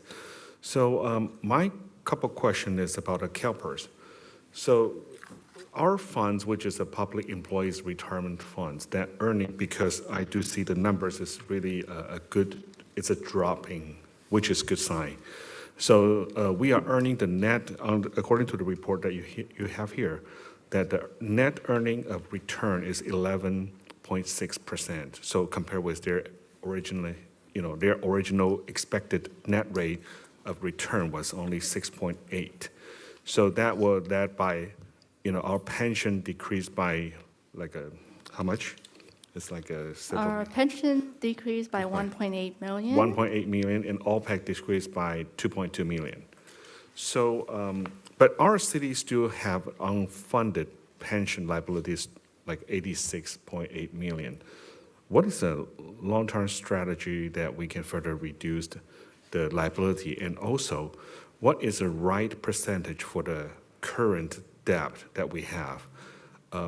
Which being said, what is the break-even point for our net rate of return that will be safe, that if we drop below that number, then we are cooked? Well, let me just first state that I don't know if I can provide you with a good rate or a good number because, as I kind of mentioned, there are different assumptions that is in the actuarial evaluations that come up with these numbers. And let me just clarify that these numbers here are from measurement date of June 30, 2024, first of all. So the valuation report from CalPERS, as well as our other post-employment benefits valuation, they are a year kind of behind. So this is at June 30, 2024. I certainly want to say, like I've mentioned with all of the different categories that I've kind of mentioned, the assumptions, the mortality rates, the compensations, all of these kinds of changes in assumption do change our ending balance from year to year, and it has really high fluctuation. Of course, you see that probably the OPEB is a little bit more consistent. We have been contributing to, other than the normal contribution that we do $250,000 a year that we would send directly to our trust fund for that, as well as changes in our MOUs, changes that we have implemented, I believe, just 2 years ago in 2023. So you will slowly see the OPEB probably, hopefully as it should be, going down because we have changed the benefit. So things like that, decision certainly makes a difference here.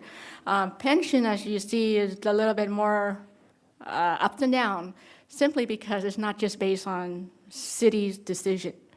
I mean, obviously, city's decisions such as COLA increases, who we hired, certainly make a difference, but all the other assumption comes into play, as like I mentioned, like mortality rates, there's age, how long, when people retired, when they do, and what comes after that. They all get factored in when they're doing these actuarial reports. As well as, of course, one of the more important things, as you mentioned, is investment return, or also investment loss. So all of those factors certainly gets into play, and they make assumptions such as pay increases, even though we don't necessarily, line up, and they make in basically benefit increases assumptions as well. So pension liability is a little more harder to predict, and I don't want to say that I can predict a number for you. I don't know if Will has anything to add. He doesn't have the crystal ball. I don't. But I think that because if the net rate of return to be 6.8 instead of the now it's 11.6, which being said, we will have less than 50% of our current decreased number. So we will have like a more depth instead of like we are getting like a decrease by 2.2 million of OPEC and then 1.8 million of the pension. So that means we probably have only like a 1 million reduced from the liability. So is it the right way that I can interpret it that way? Over a number of years, right? Councilmember Wu, maybe Yes. I can step in and just so I understand your question. So the 6.8% return is an assumption that PERS has. And if they were to invest all the money they have on account for the city of San Gabriel and it returns the exact 6.8% in all of the stocks and bonds and mutual funds and property and everything else that they invest in, if it returns 6.8%, then our liability stays even, all other things being equal. So that break-even point is. That's the break-even point. It will always bear out, and we will not get any further bills for unfunded liability for that specific investment year. They do it year by year by year. If they happen to do better than that return, in the case of the year we're looking at, it was over 11%. So that 5% difference is creating more value for us, so our liability actually goes down. Yes. Conversely, in years where we have a worse return, they send us a bill for that year. And so not only does our liability increase on that balance sheet, but we get a bigger bill for that year, and every year going forward, we have to pay for about 30 years until we retire that. So it hits us in two places, one on the chart you're seeing and one in our expenses every year for our unfunded liability. Got it. So that's why since we are not getting 6.8 and below, otherwise we will write a check out. But because we have 11.6 now, so that is like a surplus. So we reduce the liabilities numbers there. For that one specific year. Yes, only one specific. But they do the same thing when we have a good year, they amortize that over 30 years as well. So we only get a very small part of it every year. So they all kind of net themselves out, and we end up with a very large number for several years until we retire all of those debts. If we have to pay the difference, so is that from our general fund? Right now, our retirement tax is covering that amount, but on the slide that Linda showed you that has the expenses and the revenue for the retirement fund, this slide, the very top row, retirement tax fund, so the revenues, which is the amount of tax we receive from our community, is about 2.3 million. The expenditures, which is the check that we had to write this year, was about 10.5. I'm sorry, I said 2.3. I meant 10.3. The check that we have to write to CalPERS for that year is 10.5. So you can see we're already underwater. We do have a fund balance, and you can see on the last column, 747,000. That's what our fund balance is. We project that in the current year we're in, we're going to have to pay with our general fund for that amount. It's all kind of considered general fund because we use it in our general fund to pay just that PERS dollar amount, but the general fund is going to have to make up for that difference. But I remember our property tax, for the residents in City of San Gabriel, that retirement tax fund is part of the property tax. So does that mean that if we have more transaction, so the value actually it would gone up, then bless you. So what is this retirement tax fund here? Does that mean they will be also increased because the value of the property has been reassessed, the value which is higher, so we are getting more from that? That is correct. You're exactly right. That as our property tax value goes up, because of those assessments, either through new development or, as you said, when somebody is reassessed or they sell their home and somebody buys it and it's assessed at a higher value, all of that amount increases our property tax for our general fund, but also the retirement tax. I see. Okay, thank you very much. Thank you, Linda.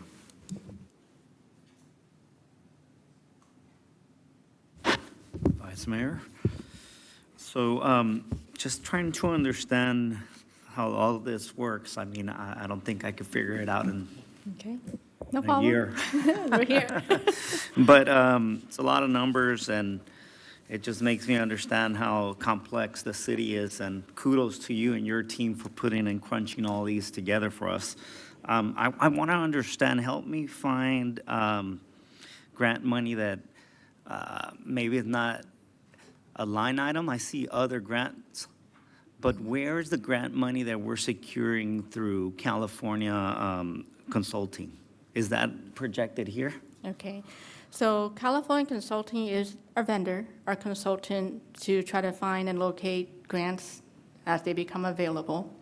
And I certainly can tell you from the number that's reflected on here, there's probably just one grant that is reflected, which is our cybersecurity that we have actually made some expenditure for.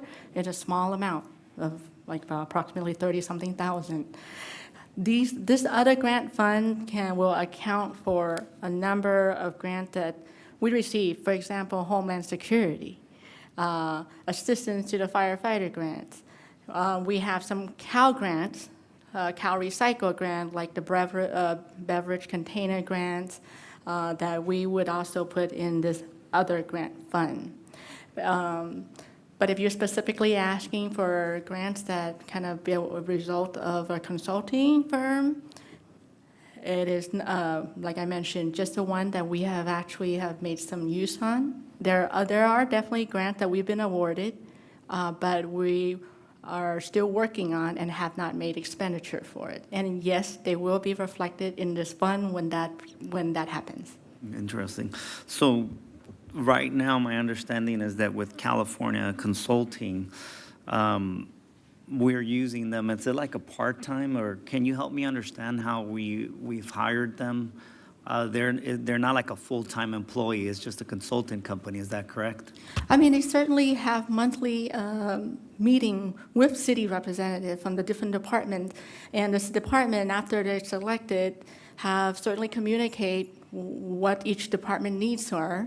And the consultant would go and look for the different grants available out there that certainly we're just depending on city staff, we have no knowledge of.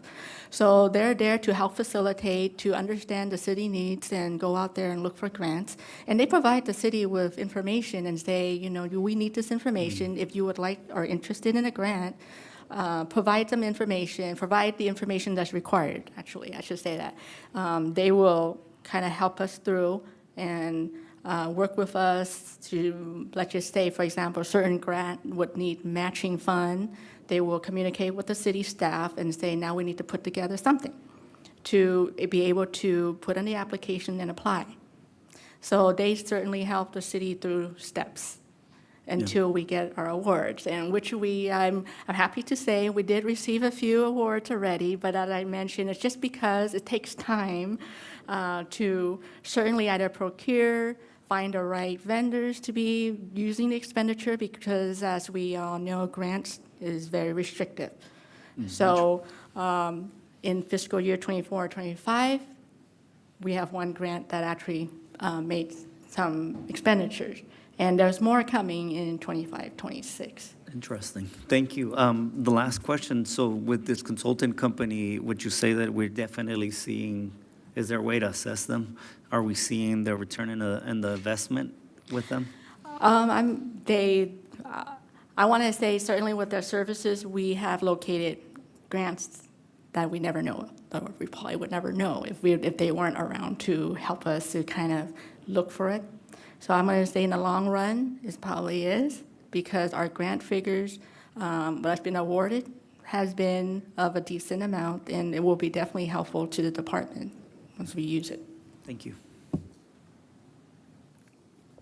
Councilman Ding? Yeah, okay.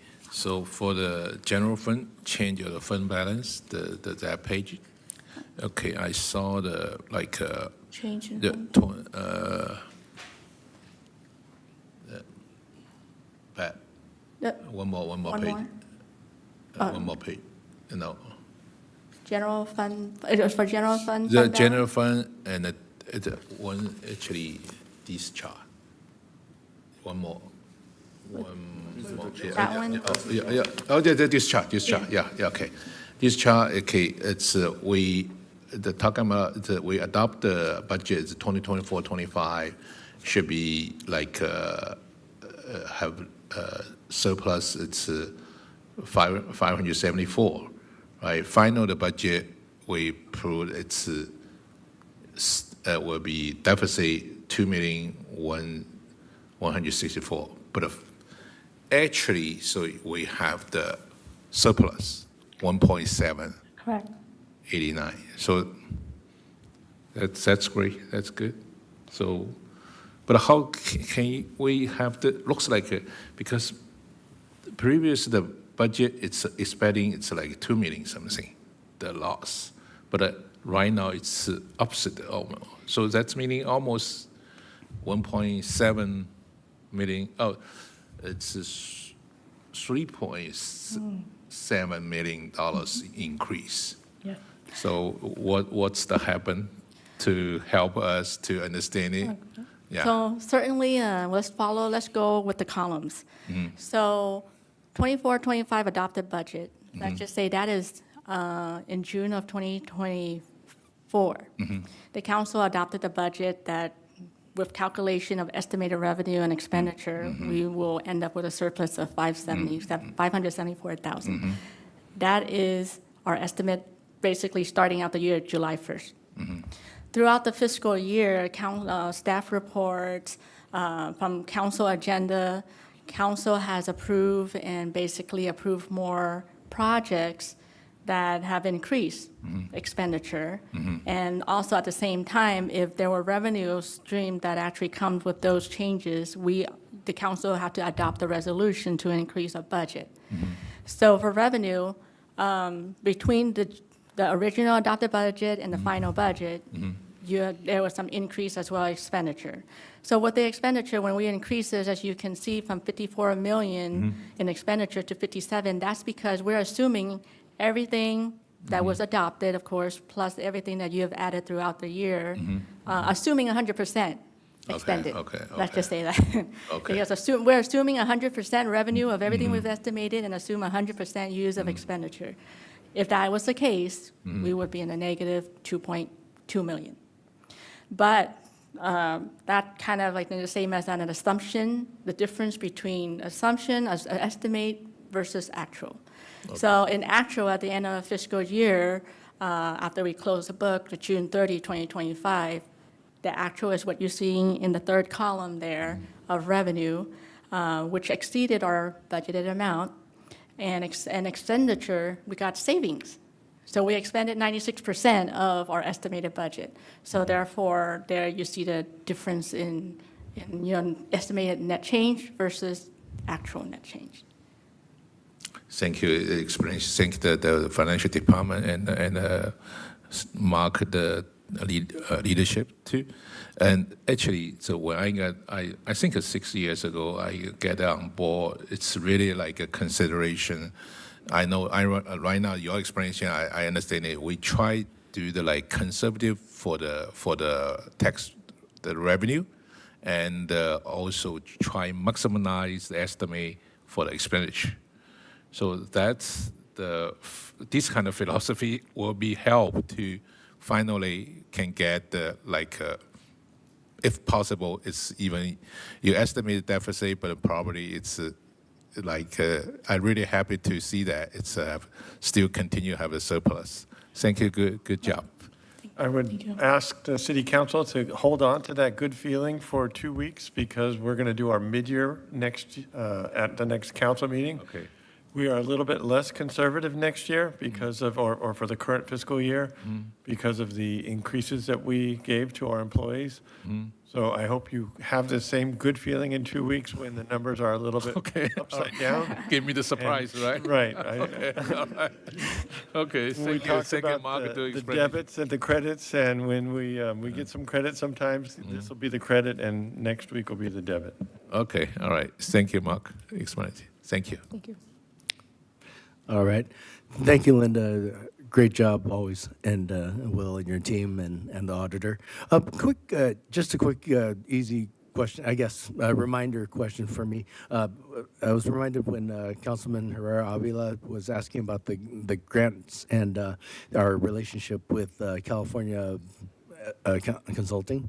Can you remind me how that works? Do we pay them a fixed fee, or do they take a percentage of the grants that they find us, or a combination, or How does that work? Oh, no, so we do not pay them by percentage. We do Okay. have a contract with them when they, and then get monthly, basically a monthly invoice for services rendered.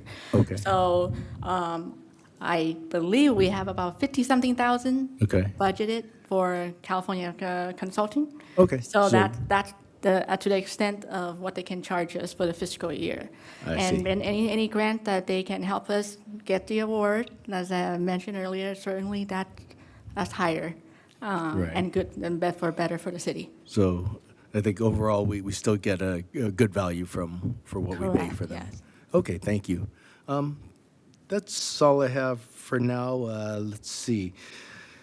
Assistant City Clerk, do we have any public comment on this issue? We have no public comments. I'm shocked. Not a whole bunch of people clamoring to ask accounting questions? Oh, sorry. Oh, boy. All right. It's now time for council discussion. I guess we had our discussion. So this item is just to receive and file. So if there are no objections, that's what we'll do. Thank you. All right, so now it's time for city manager's report. Thank you, Vice Mayor. I just wanted to mention, and I'm sure that several of you will mention during your own comments, but had a tremendous time with you at ICA, and it's such a great conference. And for those of you that were able to make it, such a great conference to be at. And I enjoy learning at the same time as you all do and being able to collaborate on new things that we learn and find out what other cities are doing. Sometimes we feel good about what we're doing compared to them. Sometimes we feel like we need to catch up, but I feel like it's a good use of all of our time. Thank you, Mr. City Manager. And now we'll move to council comments and conference meeting reports. We'll start with Councilman Wu. Well, thank you, Acting Mayor. From February 20th to February 22nd, thank you so much, Mark, for the heads up. And I attended the ICA, the Independent Cities Association Winter Seminar, together with Mayor, Vice Mayor, and also Mark. But the conference is not only provide an opportunity that we meet our colleagues from other cities, but also offer. This conference offers many informative sessions that refresh my understanding of conducting the city's business. And this seminar covered a number of the public, very important topics, including the coastal commission policy, cybersecurity planning and response, and municipal governance. So one of the most informative I would like to share with everyone here is about the smart revenue strategy. That was presented by this, the council member from Glendale, along with a representative from the State Treasurer Office, and discussed how the city can strengthen their budgets without rising taxes or cutting services. And one key point discussed was how the city should approach their signed RENA numbers, the housing numbers, that while building the new housing units, including affordable housing, the city should view housing as a form of economic development by integrating housing with live, work, shop concepts. So cities can comply with the RENA requirements, address density, and improve the shopping centers and retail corridors. But I'm very grateful to the city of San Gabriel that is already on the right track. Currently, we have 18 projects on our way that adding housing while also creating new job opportunities and supporting business development through the mixed-use projects that will help revitalize the entire city. And another topic was short-term rentals. As everyone knows, that aside of the hotels, our city currently prohibits short-term rentals for 30 days or less. So from the time to time that I hear concern from our residents that about the neighborhoods that being affected by the unpermitted Airbnb-type rentals that operate quietly without paying TOT while causing noise, parking, and safety issues. So from a legal perspective, that the conference provided valuable insight into more effective ways to enforce municipal codes. And I believe that we gained useful ideas at how to secure the right resource to better manage and address those unpermitted short-term rental business in the city of San Gabriel. And so overall, the IC, I greatly value the information and insight provided by IC conference. On February 29th, that I attended a appreciation ceremony hosted by the Good News LA Church in Temple City, that together with the International Youth Fellowship, Councilmember Ding and I presented certificates to community volunteers who have been actively supporting and helping with many communities events, including those held in City of San Gabriel. So, and also I attended Robert Luna's luncheon organized by Temple City's Chamber of Commerce, where we received updates regarding the public safety issues. On February 28th, I attended Hong Kong Business Association of Southern California event at St. Gabriel Hilton, and also joined the Lunar New Year dinner hosted by the Chinese American Military Support. It was truly an honor to meet so many men and women that are currently serving our country, as well as the veterans who have dedicated their lives and protect our freedoms. I'm very proud to attend this event along with our mayors and many elected officials from neighboring city. And the last thing is just a recommendation for our staff that since our city's website and also our domain name will be officially changed from stgabrielcity.com to stgabriel.gov. Maybe that in the future that our agenda, especially on the 11th adjournment after that, we have those like a website that we can update it to the stgabriel.gov, and also some of the translation service that can be requested from the city clerk at sgch.org that can also be formalized to our current domain name. So I would say people will get used to the new domain names in the future. And while we are still in the transition, that we are still able to be accessed by those old emails, but it's good to display the new one. So that concludes my report, Acting Mayor. Thank you. Thank you, Councilman Wu. Councilman Herrera-Avila? I'll keep it brief. Just want to say I'm happy to announce that the League of California Cities has appointed me to a policy committee. That's going to be the Revenue and Taxation Policy Committee. And I just wanted to report on that. And that's all I have. Thank you. Thank you, Councilman Herrera-Avila. Councilman Ding? Thank you, Vice Mayor. Okay, the February 18, I have chance to newly joined the Contra City, the board meeting. It's really the event hosting our LA County Fire Department headquarter training center. It's really a good experience to attend it. Okay, and we are like actually the council member mentioned ICAI because I already registered, but finally have some issue. I wish I can attend. I can receive this wonderful message the council member will share. And February 19, I have the chance to see the special movie. Actually, should be changed. Should be used the English name called Shanghai Huandun. Okay, it's actually used my hometown dialogue to perform the movie. It's really help. So I glad it's still in our San Gabriel Valley to have a chance to have this culture. And February 28 have a lot of event holding on at it's for the Golden Crown award they're hosting in our Sheraton. Okay, there's a lot of the businesswomen. They're successful. One of the it's our Diamond Bar. The current council member, former mayor, Dr. Dunn, the wife, received this reward. It's a really good event to our hosting our city, and the afternoon they also I have a chance called the IYF. It's hosting at Good News Church, Temple City. I have a chance with our council member Wood together. So even over the church, I can see a lot of our San Gabriel resident too. Okay, and I have a chance to the camp, Chinese American military support. I think I go too early, and the councilman will go too late. We have with our mayor together. And the last one, it's called the Enping Association. It's our neighbor. They hosting our neighborhood city. It's a roast meat.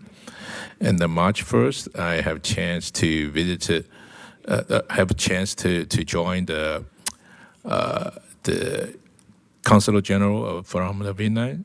They have the spring gathering, okay, like a Lunar New Year's festival, and they have allowed the local Vietnamese or Vietnamese Chinese American they join it, and I used this opportunity chance. Say, hey, our city have some population, the Vietnamese. We have the city agenda. We have translation for the Vietnamese. They are really happy about that.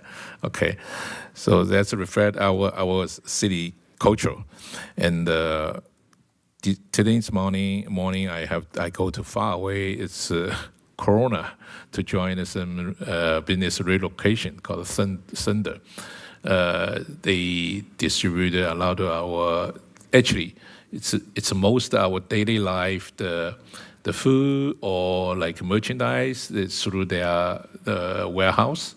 It's really good to attend it, and hopefully they can give it to us. Our city, the business owner or business is a good supply, and we have the good food, good merchandise in our city, and then we can get more tax revenue.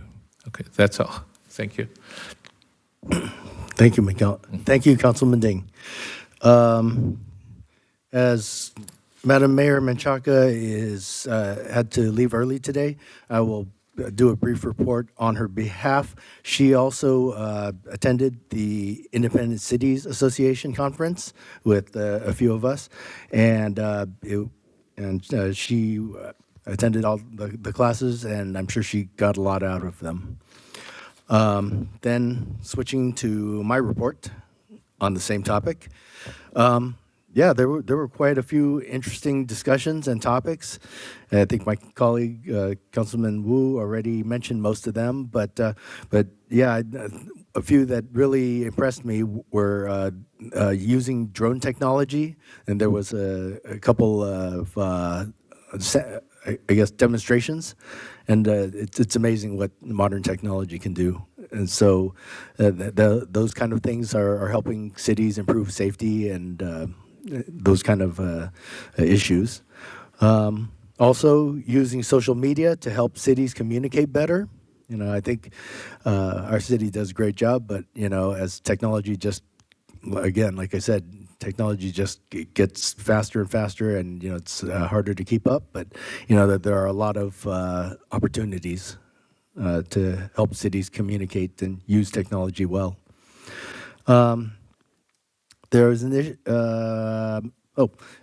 again, previously mentioned by my colleague, Councilman Wu, there was an interesting discussion on how to manage short-term rentals like Airbnb in our cities and try to make it so they don't get out of control and they don't cause a negative effect on our communities, especially cities like San Gabriel, where we pride ourselves in being a very family-friendly community, and you know sometimes we want to keep a certain level of safety and quietness, and not have it overrun by wild parties and things you hear on the news about when Airbnb goes wrong.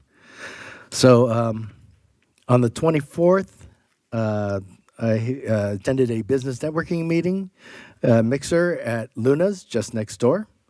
So again, helping our own San Gabriel City restaurants and businesses, you know, improve and thrive.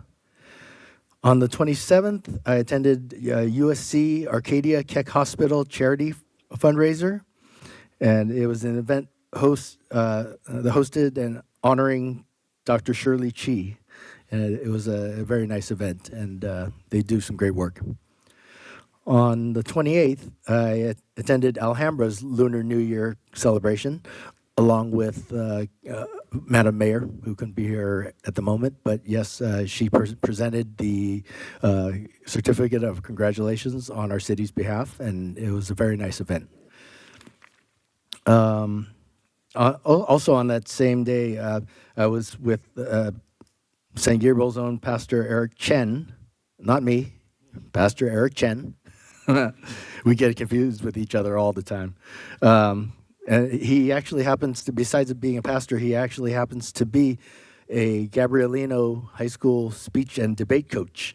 And so he was gracious enough to invite me to an event to watch some of our Gabrielino students compete at La Cañada High School. And I'll tell you, I watched some of their events. They are a very talented team. And so that concludes my report. So let's move on to the next item. The Vice Mayor, can I say something? Actually, yes. today's Go day, ahead. it's a Latin Festival Day. Today? Oh, yeah. Oh, okay, great. Actually, so I just want to community know we on our March 21st have a city event for the Latin Festival. Today is the exact day. Oh, I see. Happy Latin Latin Festival. Yeah. I did not realize that. Thank you for the reminder. And for everyone, yes, please remember to come to San Gabriel's Lunar New Year Lantern Festival event on the weekend of March 21st and 22nd. We're doing 2 days, right? Yeah, hardcore.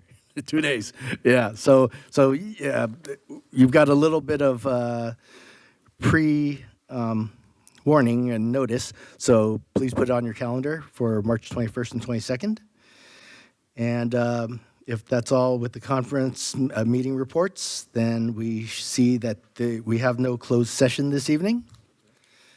And, okay, so the next regularly scheduled city council meeting will be held Tuesday, March 17th, 2026 at 6:30 p.m. Now, I know that is St. Patrick's Day, and you'd be thinking of partying instead of coming to city council meeting, but don't do it. Come to city council meeting. All right, this meeting is adjourned at 8:54 p.m.